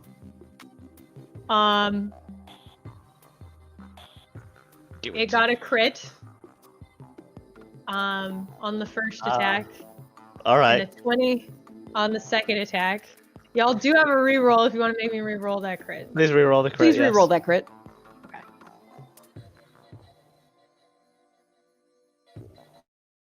Thank you, So that time got, so instead of a crit and a 20, it got 20 and 20. Because Uh-huh. 20 and a 20. Uh-huh. But you did Still a reduce good your reduction. damage by some. That's 5 piercing damage on the first attack and 2 on the second attack. Okay, I'm out. You are unconscious. Really? You are prone. And dying because you would have gone to negative. But you're at 0. You are not out. You are not dead. Wasn't Adelaide... It looked like her red bar was at full. How much It was. health She does just have? only has Yeah, and 5. it took it out. I'm a spellcaster, baby. Yeah, but 5 You hit still points have- first level, and human hit points are... Whatever. I probably just over. That's a good point. You should double check that you have all your hit points calculated. Yeah, 5 is That impossible. does to seem have low. that. Low. You can't have 5, and you're not a small creature Um, that only has 2 hit points, and you only Yeah, took you should. 7. You have human racial hit points. You have your class hit points, Oh, and you probably don't have a con modifier, but you have those 2 for sure. So make sure those are both in your sheet. Yeah, you okay. get You 4 might from human. not be down. In the meantime, Lasco. Lasco makes a mental note to include Miss Fortwith's recent comment in her performance review, but makes no comments right now. from this flank, Lasco will pull a switchblade from his coat pocket and try to stab this thing on him. Unfortunately, I can't do a trick attack because it took in a draw. Oh, Okay. sorry. Not a switchblade, a tactical baton. Okay. Unfolds in one smooth motion and slaps it. Slap it. Slap 20. on that critter. Nice. That hits for 5 damage. That slaps. That one's looking pretty bad. Adelaide is More hit next. points than we do. Check. Let me now that we're here, you would have to make a save. Come on, roll 20 if you're really down. Here, So I'm in actually, the character tab. Yeah, you turns don't out have that any I was- HP in here. Yeah, I was missing my human HP. Yeah, do you It have is it up? very easy to miss that tiny little box on the character sheet. To be fair, I have now It added. is. away. I've now added to her HP, so she's got 2 HP left, I guess. Okay. It's not reflected in the thing yet, but it will be. That's good news. Okay, so she is still up, and this thing is still attached to her for the moment being. And she gets a turn. What does she want to do with it? She's gonna pierce it again because she's angry. She angry. Now, tactically, your bleed doesn't stack, and it is damage over time. Right, but there's the initial damage first, and then there's the bleed. Right, but the one that you've Right. already attacked is bleeding, and also your employer is being attacked by Right, one that is fine, almost dropped. Fine. I just Fine. want you to know No, that no, that makes tactically plenty a of more sense. sound decision, especially since Adelaide is a very, forward-thinking character, would be to Mhm. get more damage over time on the board. Yeah, It'll kill him faster. that's true. I mean, she's also impulsive. Well, kind of impulsive, but she's, or at least no. She's not Mouse. She's not impulsive. Yeah. Mouse is very impulsive. She's calculating. And so we will cast my second to last Puncture Veil, because I do have a spell gem, on the one that is trying to eat my employer. And the blue one. Yes. All right, Yeah. that one's dead. Lasco smooths out his suit and nods gratefully towards Ms. Fortwith.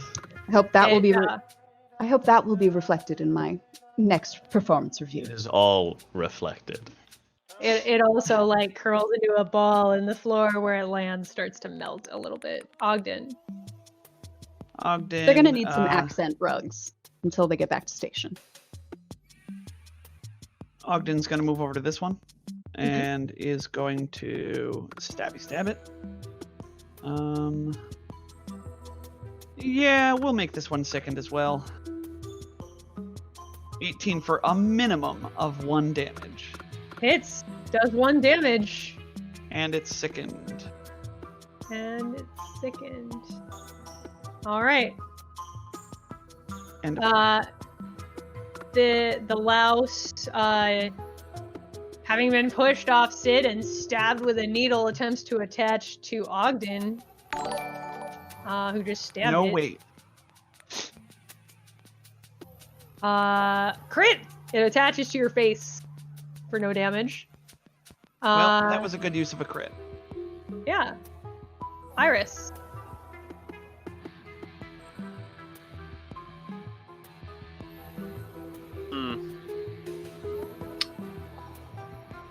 This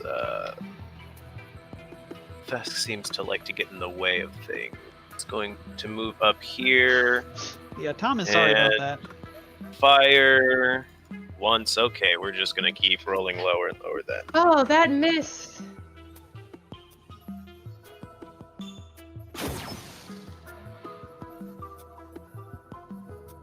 Oof. All right. Alrighty. We'll get it next time. Been Deadeye, but roll 20 says nope.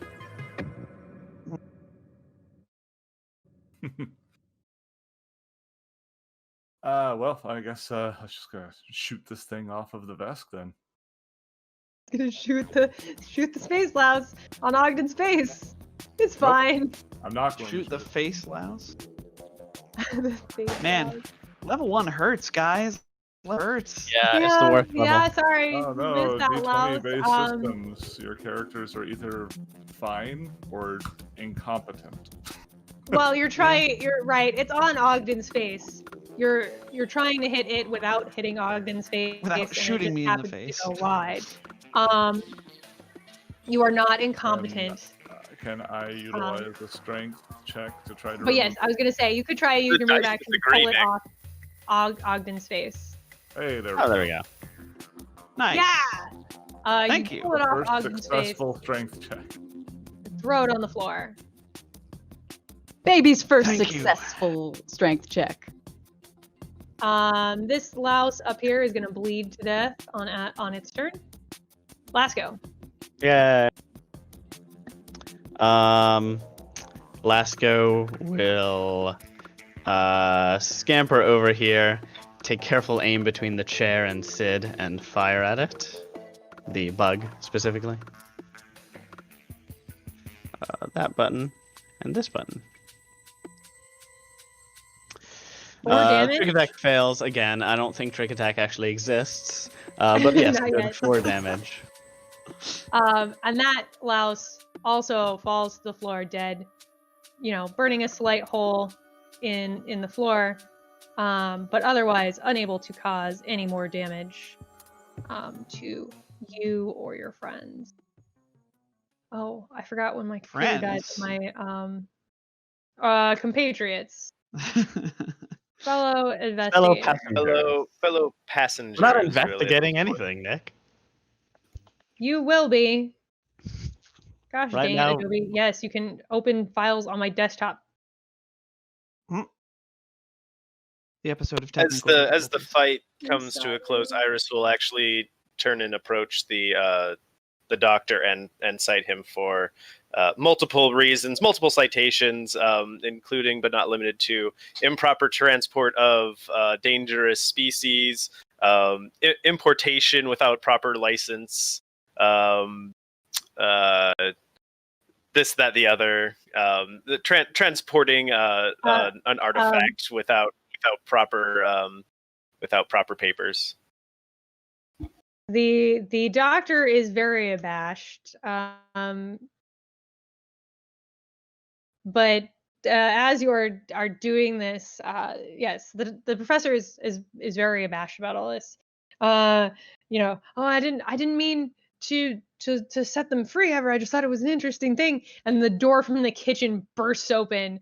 What is all the ruckus in here? Song walks in waving a big metal spoon, spots the dead insects on the floor, and just goes pale and livid. I don't know who's responsible for this, but someone better get those bugs out of here, they say, gesturing with the spoon at Kiv. Throw them out the airlock, in the incinerator. I don't care. Just get them out of here. Kiv looks... I believe we're actually in dire need of medical attention. Because, believe 4 of not us if almost you're- died. Yes. Do you have a Well, med then bay on stop this ship? bleeding on my kitchen floor. Kiv Kiv- looks sheepish and says, "Sure, Song, let me get some gloves or tongs or something." Well, hurry Song up. could have I'm supposed to be single-handedly taken serving all 4 of supper these in guys. here. No one wants to eat while looking at that. Song waves their spoon. They're not wrong. Lace corpses while Kiv slinks out of the room. Mr. Song, I believe your priorities are misaligned. 4 of your passengers have just been attacked on your vessel and Who have exactly do you think experienced... you are? If you're gonna bleed on my floor, get out of the dining hall. Slams the kitchen door. The chef. What do you mean his ship? Yeah. Excellent Lasco makes- hospitality on this ship. a mental note. And helps Adelaide, I guess, up. Is anyone trained in medicine looking at the rest of the room? Ogden will raise his hand and say, "It is the least I could do for your help, your assistance with the bug that was on me. Thank you again." And we'll fade to he'll, black on the team getting patched up. Because we are late to take a break because that fight went a lot longer than I expected to. So we'll be back at about 15 after the hour with the next part of how this goes. Don't go anywhere.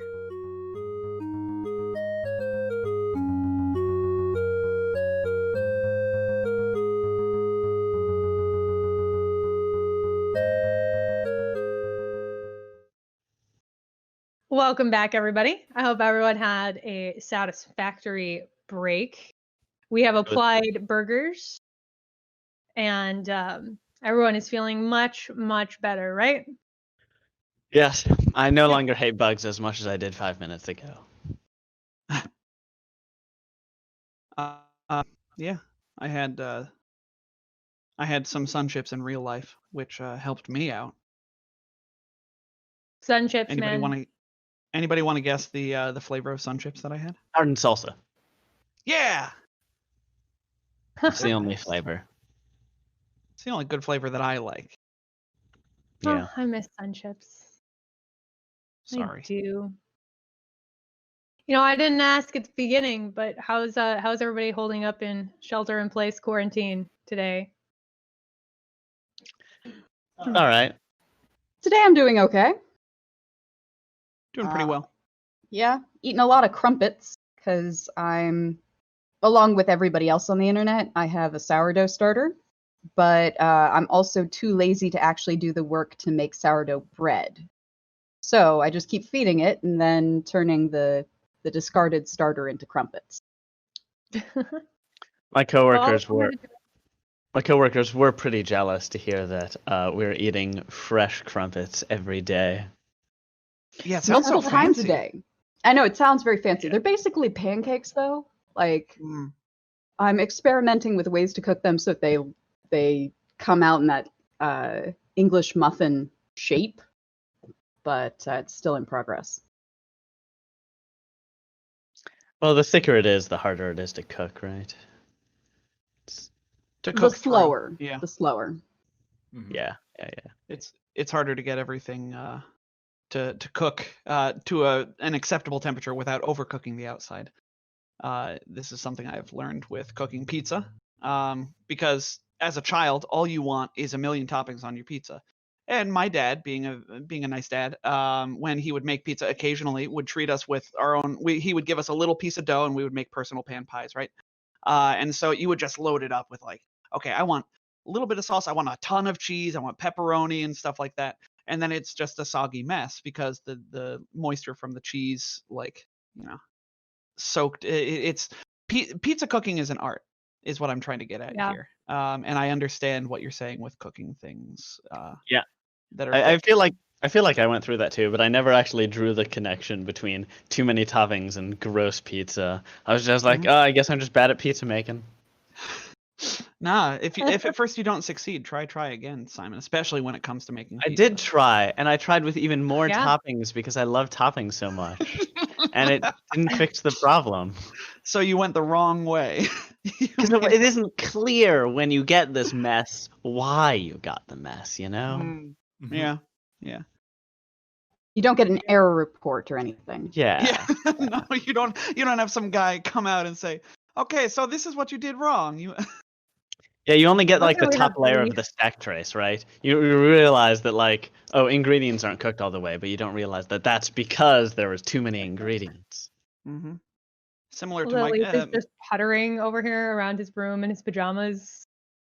And y'all wanted the video, you got the video. Yeah, that's just cozy core, man. Just cozy core. Leaf, cozy core expert. Yep, that's true. It's true. Crow. Surely the problem is that the pizza is not tall enough. Simon. Yeah. I'm just saying that was a reasonable place for like 7-year-old Simon to go, you know? Okay, yeah. Hold on. I'd like to revisit this, though, real quick. You guys have given me the great idea. Coming up next after our show, Leif's new installment of Leif's Cozy Core Corner. The cozy corner, if you will. Nope. We're going for the triple alliteration. Cozy Core Corner. Okay. This is mine. I Leif will demand tell it. you how to be more cozy. Yeah, I Well, was you gonna know, like Here's an example. Leif just goes back. Nice. We should just have a stream of Leaf sleeping. That would really rack up our viewer count. Yeah, So you know this what? is something that's not going to happen because it I'm probably would. very easily creeped out. I think you've accidentally stumbled upon Tim Burton's next movie, The Cozy Coroner. Yeah. Yeah. It's perfect. Oh wow, I hate All the right. delay. I watched myself get out of bed, guys. Oh, weird, creepy. Ugh. Yep. Yeah, watching the stream will do weird things to your head because it is like 2 seconds behind what's actually going on. Yeah, Like I can't 15 handle that. That's why it's seconds. in a different window for me. Well, you can always just open the mod view, and then turn the resolution on the stream way down, which is what I do, so that it's all sort of just pixely and not really there.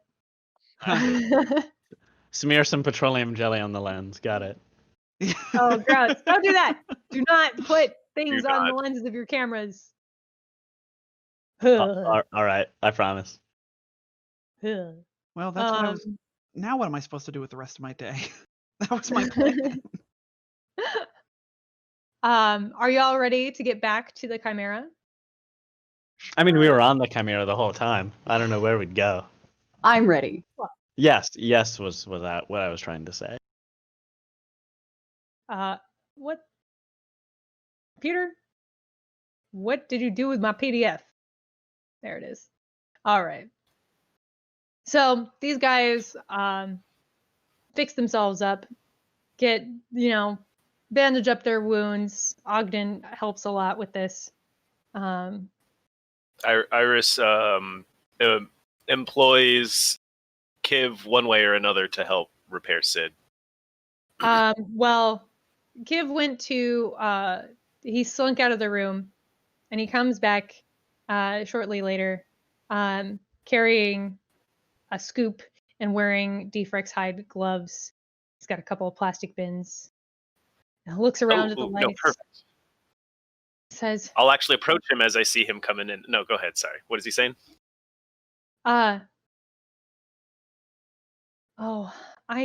don't think I can carry these all on my own. You did very well at defeating the creatures. Could you perhaps help me bring them to the incinerator? Iris will approach him and offer to help and say, yes, I would be more than happy to, as long as you would do me kindness in return and help me fix my robot companion over here. And he and Iris gestures to Sid, who I imagine is sparking and has wires and stuff poking out from bite marks and gashes and stuff. I don't think Yes, I don't of think course. it's that bad. I think there's probably some sort of visible damage. I don't think he's like literally falling apart yet. Some scoring Okay, on one of his arms, maybe. I see half hit points. I don't know. That probably means you're only missing like 4 or 5 though. The professor also thanks you for your help, and gives you each a Mark 1 Serum of Healing. Thank you, Professor. All right. Or So I probably should I use that now, or I believe Nick generously said that we all healed ourselves up by Okay. various and sundry means. yes, you guys Let- are feeling okay enough that all you need is a good night's sleep. Mr. Lesko will take the serums, but then eye the professor and say, "You should be more careful with such dangerous possessions." I should. Don't I worry. didn't think it would break. Oh, don't worry, Mr. Lasko. The doctor has already been properly cited.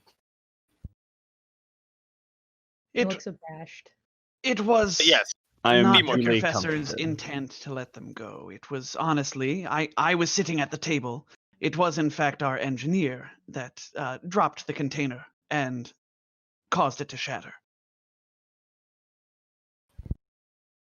Hearing this, Iris will turn and say, "Well, such as maybe you should be more careful too, but I don't have any legal course of action against Butterfingers." And he just kind of narrows his eyes at the Mariquai. Not yet, Kiv anyway. looks very sad and sort of looks at the floor. Goes back to bagging one of the tick body, the lice bodies. Ogden, Single Mariquai tear slipping Ogden, down through their fur. Give me those Mariquai tears. Ogden sits down at the table with his bottle of whiskey and continues sipping his drink. Maybe contemplates refreshing his ice from the kitchen, and then thinks better of it. For now, anyway. Song is pretty mad at y'all. So Iris has offered to Kiv take the bodies to the incinerator, so I presume Sid is helping as well. Adelaide, Lasco, do you I don't feel handle inclined to body help? disposal myself. Lasco does not feel inclined to help, no. All right. Ogden will invite the two of you over to his table as well with he'll like make eye contact and gesture at the table. Maybe see if he can find 2 more glasses. I believe that after stowing his shield, Sid should be able to handle 2 of the bodies just fine. Yeah, and there's Yeah. 3 of you. We definitely load Sid up. The professor will come back to the table with you, Ogden. And again, apologizing profusely for the incident, and thanking you repeatedly for dealing with the ticks. Yeah. Iris, Sid, and Kiv pack up the bodies and take them down to the incinerator on the engineering deck.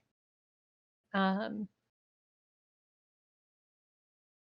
your way back, you see Security Chief Elgaida and Trostanek, the Vesk bounty hunter, in the shadows off to one side of the corridor, having what seems to be an argument. It's too risky, says Trostanek. We should stick to the plan. If we follow the plan, it'll all go wrong. We'll get nothing, Elgaida retorts. At this point, she looks up and sees the lot of you. And stops Trostanek from saying anything else. Trostanek huffs off toward the passenger cabin, and Elgaida turns to you. What are you doing down here? Oh, well, I suppose it wouldn't sound too weird if I said body disposal. Just some Body disposal. Just some detective humor. Yes, no, we were unfortunately had a louse problem that needed removal from the kitchen. Oh, well, let me take you back up. Of course. Might I ask, what were you two talking about just there? So the group starts heading back upstairs. Oh, we've done some security work together in the past. I was trying to convince him to upgrade that rickety robot he's got stored in the starboard cargo hold if he wants to land some better jobs. She grins. Indeed. You can give me a sense motive check. Oh, look at that. You already did it. Already done. And I will remind you at this point. Oh, it's in the notes. Yeah, that's right. DC's reduced by 5 to sense a lie. So like every sense motive, basically. Like, yeah, most of them. You do Let me know take this time to say thank you, Law Officer theme. Yeah. That's nice. You do realize that Elgaida said we during the exchange with Trostanek. It seems odd if they were talking about only landing him better jobs. So you do catch that inconsistency there. gonna log that away in my mental vault, but otherwise not gonna push it further. Okay. Gonna let her think she succeeded at lying. When you arrive back at the dining hall, Elgato will wish you a good night, sort of, politely, and walk away. Kib will say, "Hey, thanks for your help in getting rid of those bodies. Here, you should take this," and hands you a Mark I grenade scrambler. It's not much. I made it in my spare time, but I really appreciate the help. You didn't have to do that. Well, it's all in a day's work for a steward. Thank you. Sorry, I Leif, the player, I'm having a conflicted time right now. Do I call him citizen? I feel like that's the thing to do. Yeah. Thank you for your assistance, citizen. And they take the grenade scrambler and pocket it, and just return to their quarters without much more to say. Not to dinner? Is that where we were going? Dinner? Yeah, sure. We're going back to dinner. That's what was interrupted. Yeah. Well, I don't have much of an appetite, so we're going back. No, we'll go ahead and to the dining hall. If you're going back to dinner, you'll find Ogden sitting with Lasco, Fortwith, and the professor at one of the tables. You guys have a minute while they're disposing of the bodies to have any conversation you'd like to have. I suppose Lasco will politely ask the professor what sorts of studies he's been doing and get the same archaeology lesson that Ogden did. Oh yes, the professor will happily give you an archaeology lesson and tell you all about the wonders of xenoarchaeology and his exciting adventures in the vast. He's been at this a long time. Will I don't know, try to make as good of a semblance of curiosity as possible and like ask good questions, but yeah, doesn't really hear a lot of it. The professor seems like a kind academic altogether, is how he comes across to you. He's very happy to talk with you and have small talk. Learn about where all of you came from as much as you want to tell him. Sense motive. Is there anything more than just this kindly Professor Visage? Yeah, what have you got? No, there is not. He is It's a 20. He's exactly what he appears to be. He's a professor who is happy to have a drink with you. Nice. All right. Harmless enough. Lasco will explain. I lead a small business, L02E02 Incorporated, of with Ms. Fortwith is my general counsel. And he does the same kind of thing you do. He asks polite questions. He doesn't pry too deeply into what you do. But Lasco is less forthcoming, obviously, than he is. Yeah, and that's fair. But he's not too interested in like prodding any of your secrets. He's not trying to make you uncomfortable or uncover anything. So if you're being vague about something, he just moves on to the next topic. What brings you out to near space, Professor? Or rather, back from it? Oh, right, the archaeological thing. You already answered this. Yeah, sorry. So if all you guys want... Oh, Adelaide would like to know more about the supplier of that box. And we'll try to find out about where he got it and that kind of thing, because that could be useful. Unless, of course, it's prohibitively expensive to make.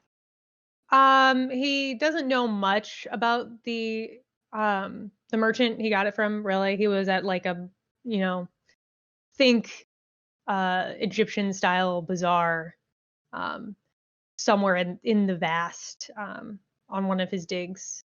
And he thought it was very interesting, and so he picked it up. But he doesn't really know much about how it was made, other than what the merchant told him, which is that it was essentially the same kind of magic used to make a null space chamber. But he'll happily tell you as much as he can, which isn't, like I said, isn't much. And it's just really the sales pitch that the guy gave him. So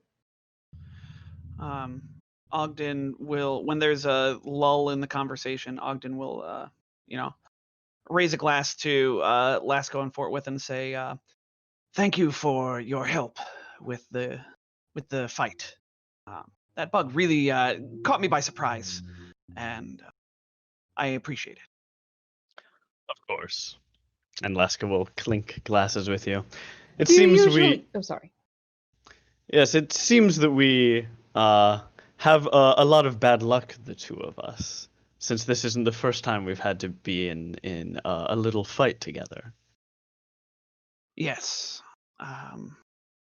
Normally I am more prepared for such things. I did not expect to find one in the dining hall of a passenger ship. But yes, it does seem that we've had bad luck, the three of us. Just so. about this point, Iris and Sid, I presume, enter the dining hall. Kib sort of slinks off, not really wanting to talk to anyone. Sending themselves to bed without dinner. Yes. Marshall, would you care to join us? Feels bad. I don't see why not. And Iris will go ahead having... Oh, but it seems that your table is full, and we'll go ahead and sit over here at this table across the way. You guys can shove some tables together. Hey, Okay. these tables are 40 feet long, Leaf. There's plenty of room. Yeah. About this time, Song will serve dinner. You do notice the goblins and their hobgoblin leader at another table. The space goblins are loud, messy, and gluttonous. So they're making a lot of noise off in the other corner. Just generally causing a ruckus and getting food everywhere. Not they Iris, missed Lane. the whole fiasco with the space lice. I'll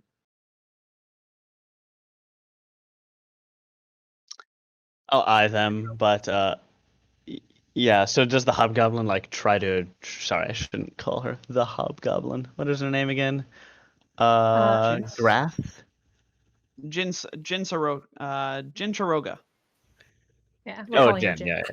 Yeah, Jen. Jin. Is she trying to keep them civilized, or is it sort of a lost Not cause? particularly. Jin sort of sits quietly off to one side of the goblins on the table, but quietly eyeing the other passengers and crew in the dining hall. They're going to purposely sit on the other side of the table so they can keep an eye on the hobgoblin and her crew and everyone else. Yes, Marshall, we wanted to thank you again for your assistance for the second time in so few days. Indeed. Think nothing of it. All part of my job. Go ahead and just dig right into whatever Song has brought out. Yeah, it's pretty basic fare. Nothing too fancy, but it's good. It's filling. Indeed. I must say I'm surprised to have seen you all again so soon. I would have hoped you would have kept your nose clean, but I suppose this isn't really anyone here's fault except for hubris, I should say. And and Iris kind of glances off at the doctor. He's a professor. The professor. The junior professor. And Dad. Mr. Lasco eyes Iris carefully and says, "My nose is entirely clean, Marshall." No, it's not. There's a little food right here, and he just no. Iris glances back and says, I'm sure, Mr. Lasco, as it always has been. And just kind of very, very subtly lifts one eyebrow and then returns to their meal. Lasco doesn't appreciate that, but says nothing. Yeah, I mean, Fortwith makes meaningful eye contact with Lasco to see, like, do you want me to do anything? And Lasco gives the slightest of shaking his head. Then I shall go back to enjoying my meal. Ogden just observes with interest. I've been informed I need to stare out my window for a second. Okay. Please continue. About halfway through the meal, your captain will stop by your table, to check on you. Ah, hello. I heard there was some trouble. I wanted to check in and make sure everything is all right. Yes. Everything is all right now, Captain. Thank you. We Great. managed to handle those vermin.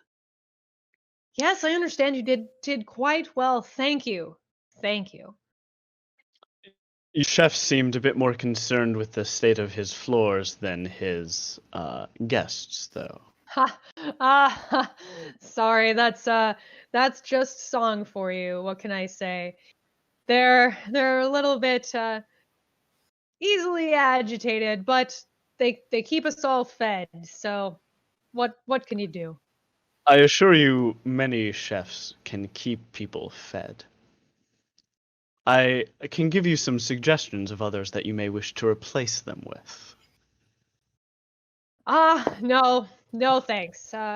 My crew is my family, and I wouldn't dream of replacing Song, even if they are a bit irritable at times.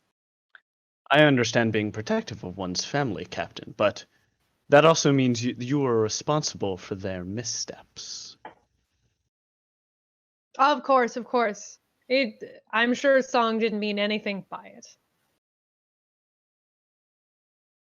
I do wonder where your security officer was for that kerfuffle. Oh, Algaidas had plenty to do, making sure everything is secure for transit. It sounds like you had it under control pretty quickly. Of course. Yes, but it is not our job to keep things under control on your ship.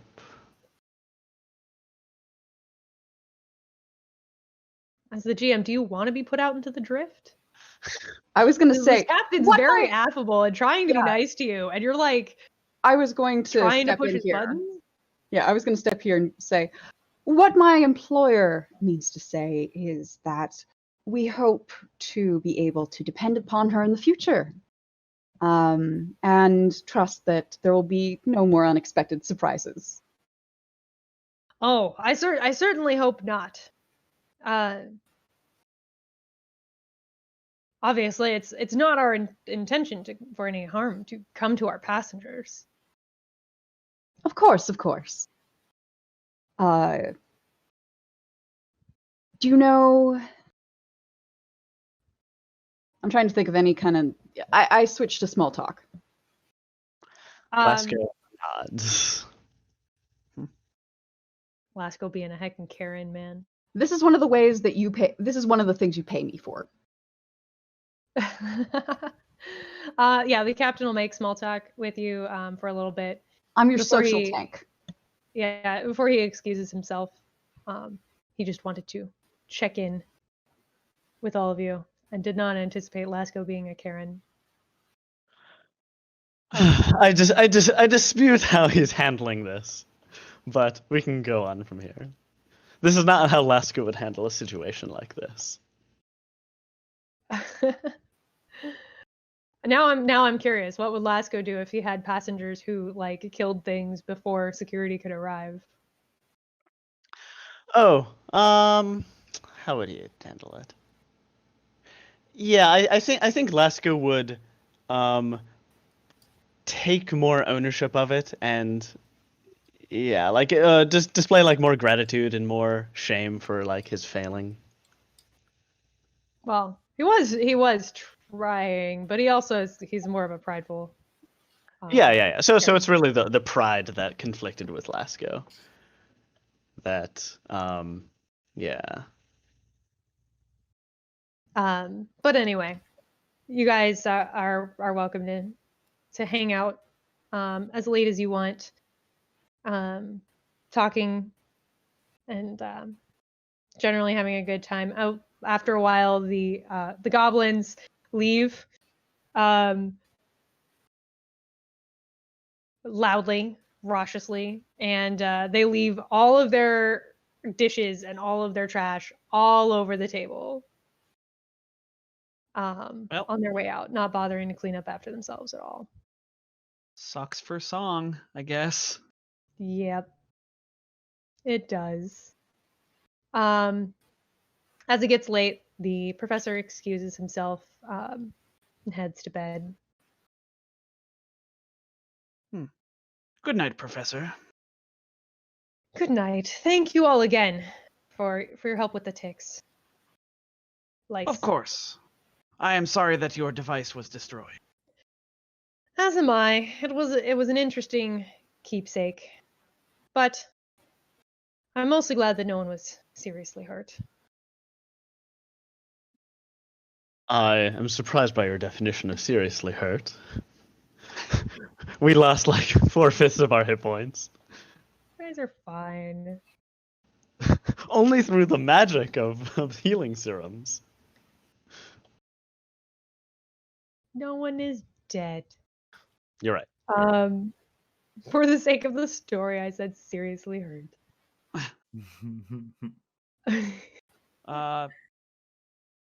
Also, no one else was hurt. Just you guys. Yeah, but we care a lot about our lives. Just the PCs. Protected everyone. Ogden will bid good night to everybody soon after and head to his cabin. Sounds good. Anybody have any little bits and bobs they'd like to role play before they go to bed? Nope, just head to bed. All right. In that case, you all get a perfectly decent night's sleep. Your beds in your rooms are comfortable. The next morning, do any of you have any peculiar morning routines you want to tell us about? Breakfast. You all had plenty of time to note the time frame on breakfast for the morning.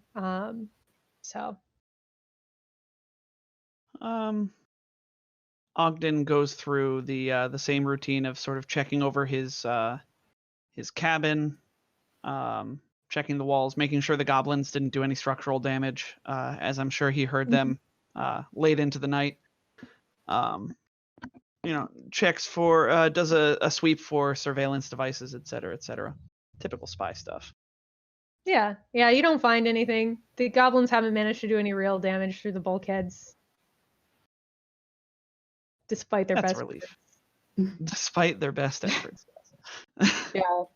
Basically, if you've ever seen The Marvelous Mrs. Maisel, people in the audience, imagine that kind of waking up routine where like one eye opens and then she's up and she's like rubbing her, cleaning up her face and undoing her curlers. And yeah, granted, she doesn't have like a husband to hide it from, but that level of perfectionism. Nice. Anyone else? Lucas probably, after getting dressed, in the privacy of his own room, reviews a message that his younger brother sent, wishing him well, and his face softens for a brief moment as he watches it, and then he puts on his game face as he shows to everyone, and which the audience has sort of only seen, and strides out into the halls.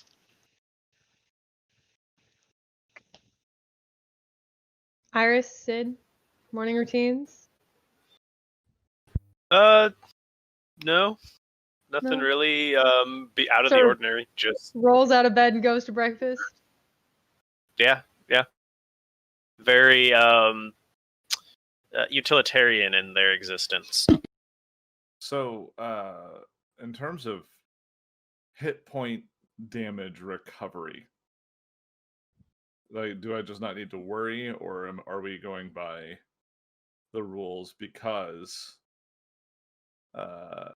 it indicates that I need to do an engineering check to heal, or heal at the normal rate.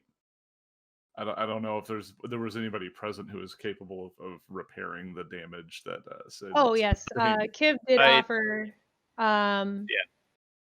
to do some repairs for Gotcha. you.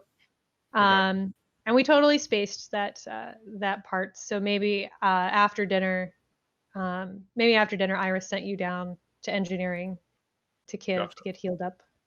Gotcha. Okay. So, yeah, I mean, aside from a systems check to make sure everything's working, obviously, Yep.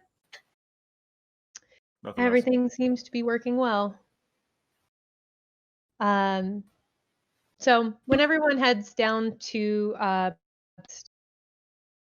you make your way down the hall. I'll put the map back up so you can sort of see the layout here between your rooms and the kitchen. So even if maybe you're not the first one out, you know, you're pretty close to these doors here. Song is standing in the door of the dining hall, arms crossed, blocking Jinsaroga and her goblins from entering. You can't bring those fiends in here anymore. They ate twice their allotted portions last night and made a right mess doing it. I was up until all hours scrubbing, and I won't be spending the rest of the trip tidying up after them. Jinsaroga straightens her spine and snarls. You dare bar us from our rightful repast? I paid good credits for passage aboard this bucket of rest. I demand satisfaction. You can take your food and go. I'll pack it up for you, and you lot can clean up after yourselves or wallow in your own blasted cabins.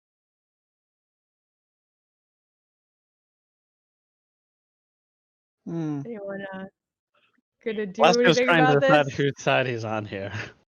Yeah. I don't like either of them.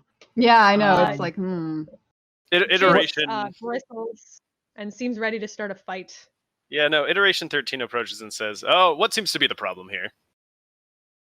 Jensen, that android won't let us in the dining hall.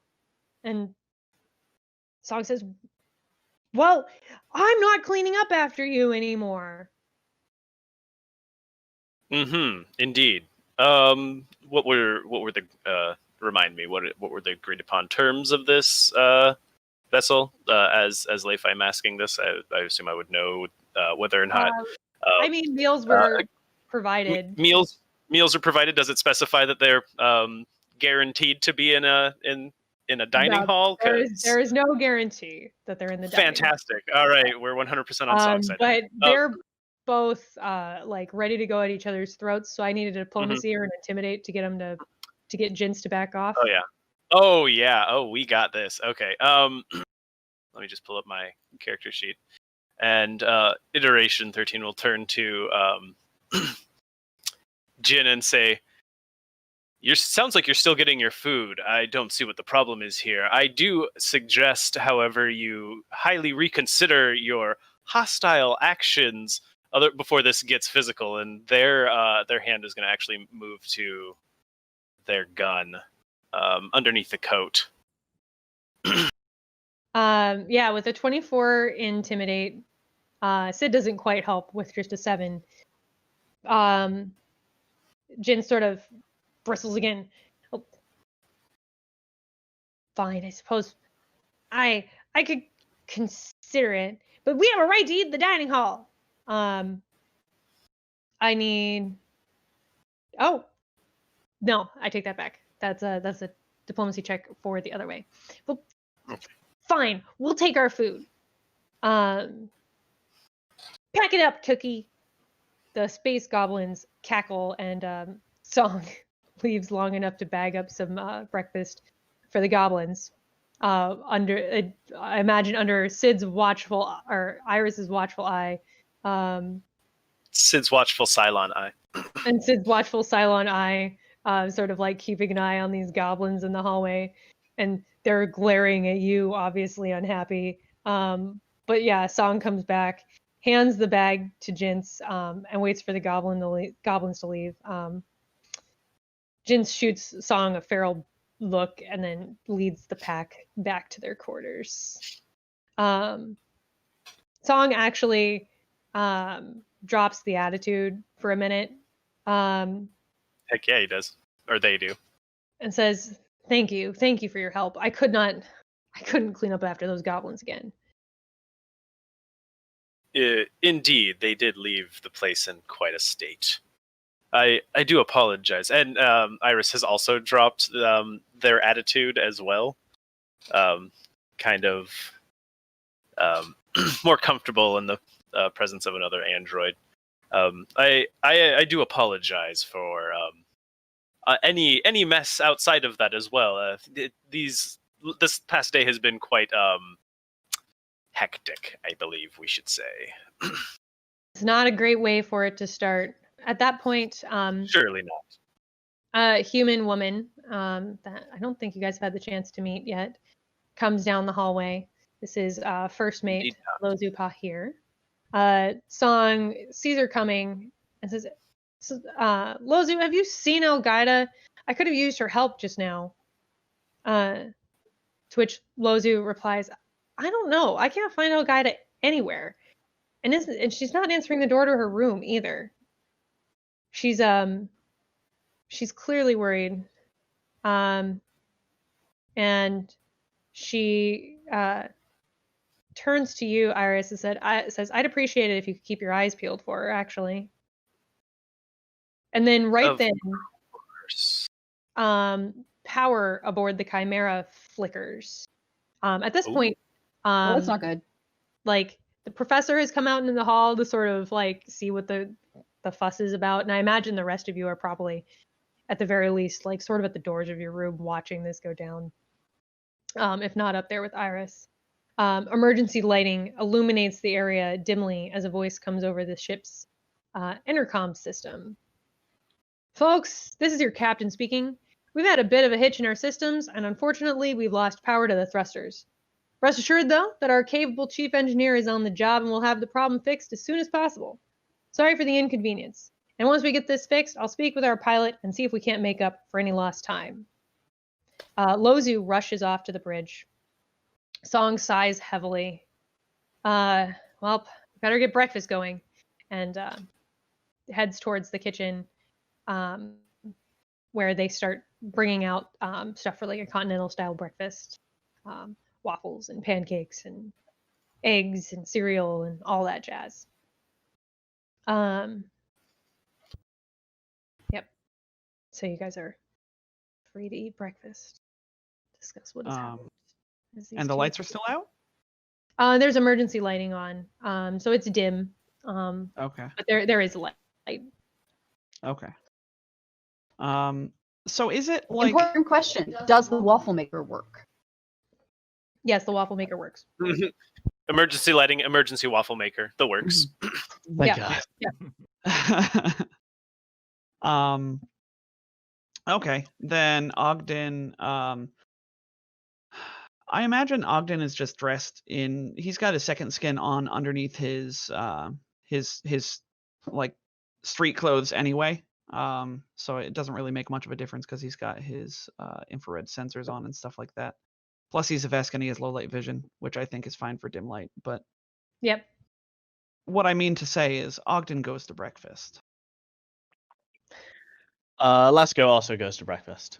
Although between mouthfuls, he'll mention, it seems ominous for the security officer to become missing and the power to go out in the same morning.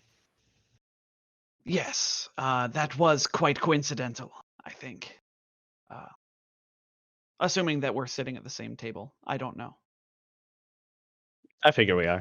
Oh yeah, no, I presume definitely. so, since I last always code, sit us but down next to really you just- because you're the one I want to know the most about. I see. Yes. I don't know. She doesn't seem to be very present. Of course, I suppose that might be a school of thought for a security officer is to be watching and not seen. I don't know. Watching as passengers are attacked and not acting. It seems either irresponsible or incompetent. Yes. Malicious. Mm. There was Do no you way to think have that- foreseen the louse incident, but I agree. She does seem to be neglecting her post. Do you have cause for to worry that somebody might be after you on this ship? No. Mr. Lasco is a prominent citizen, and as such, can occasionally be the target of certain bad actors. But he has no particular reason to be targeted, that we know of. We've done our due diligence on the ship and its passengers, and we have no reason to believe as such. I see. Well, Is Trostanek present, Nick? What's that? Is Trostanek present, the Vesk? At breakfast. Yeah, Drostanik is there at breakfast with a heaping pile of waffles. Okay. The goblins have been sent back to their quarters. You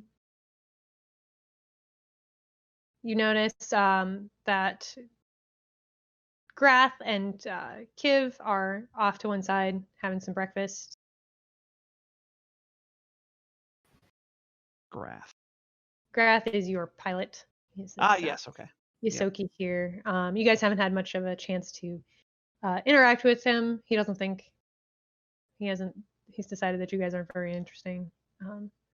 Lasco hasn't irrationally demanded to be allowed to pilot instead. How strange. Yeah. No, wrong Yosoki. Wrong Isoki, yeah. Let me At adjust the- its spacism protocols. Hold on. Not all Yosokis look alike. As you guys are sort of getting towards the end of your breakfast, Professor Benjam makes an appearance in the dining hall and comes up to your table. Says, excuse me, friends, I have a favor to ask you. Could you join me in my quarters when you're done with breakfast? Please, if you would. Certainly, Professor. Is something the matter? I fear it is, but I'd rather not talk about it here. Mm. I think I've had my fill. I'm happy to see to your problem now. Yeah, Ogden will stand up. Tuck away, then fold the napkin neatly and put it back on the table. In that case, he'll lead the lot of you. I presume everyone's coming. Back to his quarters. And closing the door behind you, his brow creases in concern, making him look older than even his graying hair suggests. He takes a minute to sort of try and figure out where to start, and he says, I don't know if you're concerned about events on board, but the disappearance of the security chief and the subsequent loss of thrusters have left me uneasy. Perhaps I'm being overly cautious, but I'm transporting a valuable relic, and I can't dismiss these things as mere coincidence. What if someone's disabled the ship and put the security chief out of commission to steal my cargo? He removes his spectacles and sort of fiddles with them. Given how you handled the mishap with my broken containment box, you seem to be quite competent. So could you look into this disappearance? No matter what you uncover, I can pay you when we reach Absalom Station and reestablish connections to the wider infosphere. I don't know. We did fail to pull a bug off like 5 times in a row. Shush you. What Yes, the cargo? security chief is gone. What would make your cargo so interesting that would validate sabotaging a ship? Well, it's a relic from my last dig. Honestly, if it's stolen, I'd have trouble obtaining funding for future research. Does it belong in a museum? It does belong in a museum. Have you seen anything suspicious? Anything that we don't already know? Only the power going out. Sorry. And the security chief vanishing. I meant to sense his motive, see if he's lying or not with a 15. About that cargo being just a relic. Just trying to sense if he's lying about the cargo. He does not seem to be lying about the cargo now. Very good. Carry on. How big is this relic? What can you give us a general description of it, or will we know it? Is it labeled? The relic is quite secure. It's smaller than a bread box. So then why? So you want us to go down there and just check on it? No, I want you to look into the disappearance. The location of the relic itself is unimportant to your search. I merely fear what's happened to Security Officer Ion. Why? When did bread box become a universal method of measurement? I I've don't know. noticed this. Oh, it's really just an American thing. Anything other than the metric system, anything but. Is it bigger than a bread box? Yeah, I don't even Counting have a by bread box. tens? No. Measuring thing in hamburgers? Yes, please. Lasko will say, in part to the professor and part to Ogden, I can think of any number of reasons why an interested individual would want to stop this ship. The relic is merely one possibility. Either way, it seems worth our time to investigate whether the things that have happened on the ship are more than a coincidence.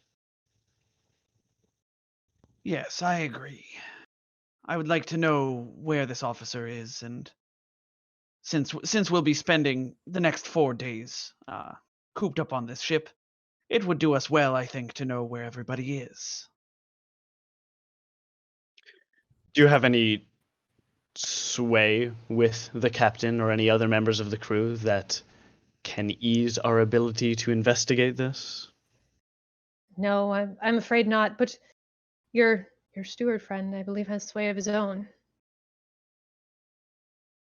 Iris, who's been kind of like standing in the back with their arms crossed, says, "Indeed. And while I do deem searching for the ship's security to be a most pressing matter, I don't know how your story ties into all of this. I will do my best to keep you and your cargo safe, to be sure, but I'm still a little suspect of this. Why your cargo would be so important? And Iris is trying to make the point that like he doesn't, or they don't really necessarily think it's the doctor's cargo, without saying it outright. Are you trying to be diplomatic? Yes, He wasn't diplomatically. lying. Your friend's motive told you he wasn't lying about the cargo. Right. Well, and it's not so much that I'm there's suspicious of the something more cargo. going on here. I just think there's, Yeah, give me give a you a- diploma. Okay, diplomacy. Oh Give me a dear, I'm not quite. Iteration 13 hasn't quite found their diplomatic voice yet, but we'll roll it. Oh, 19. That's not bad. Would you like an aid? I would love assistance from any and all parties. Always I mean, accepting it. If you're not confident in your diplomacy, you could always intimidate. You were getting a little bit intimidating there at the end. The point Iris was trying to make was that the doctor's worries are obviously overblown, and there's no need for them to be concerned. But of course, this issue will be handled.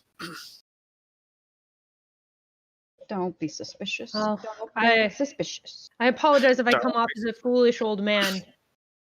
but my years have taught me caution, I suppose. A healthy dose of paranoia has, well, it can be good. It can be useful. So, Well spoken. no one can blame you for being concerned about your cargo. We shall look into it. Thank you for your help.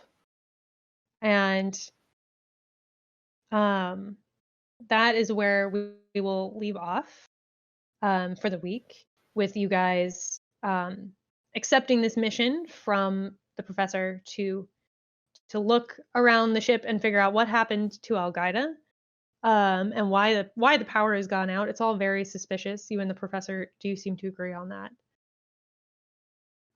Very suspicious. Yeah, I feel like Very suspicious. each of us is convinced that the reason that all these things are happening is because of our secret. The professor thinks it's his relic. Lasko thinks it's him. Ogden thinks it's the Veskarium artifact. Yep. Yeah. Yep. Everybody thinks it's their own thing. Yes. All right. Thank you to our audience for throwing out those stream points with these guys. I know they really enjoyed it. They definitely needed it with these space lice. Level 1. Level 1 is tough. Level 1 is The worst. Get us out of here, Nick. Get us to level 2. Yeah, can we just level real quick? You can level the guys too, I promise.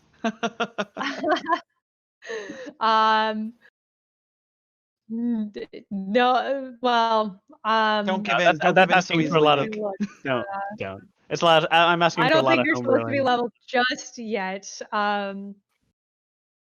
I'll let you know before next week if you guys get to level. But I don't think it's time yet. And We need to earn it. Yeah, Yeah, it'll be that much guys- more satisfying once we get to level 2. if we did Yeah, I XP guess. instead of hacking milestones, you guys would be doing a pretty good job, because you guys hit everything you got experience for in this section. You did in fact complete the first part of the first book. Thanks, Oh, Crow. wow. Woo! A cheer from Crow. You're Wow. the best.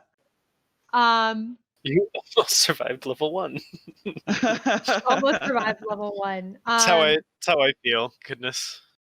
We do have a couple of announcements apart from the usual this week. While we're in quarantine, lockdown, hunker down, shelter in place, whatever your state is calling it, we're going to go to a weekly schedule for this show, since I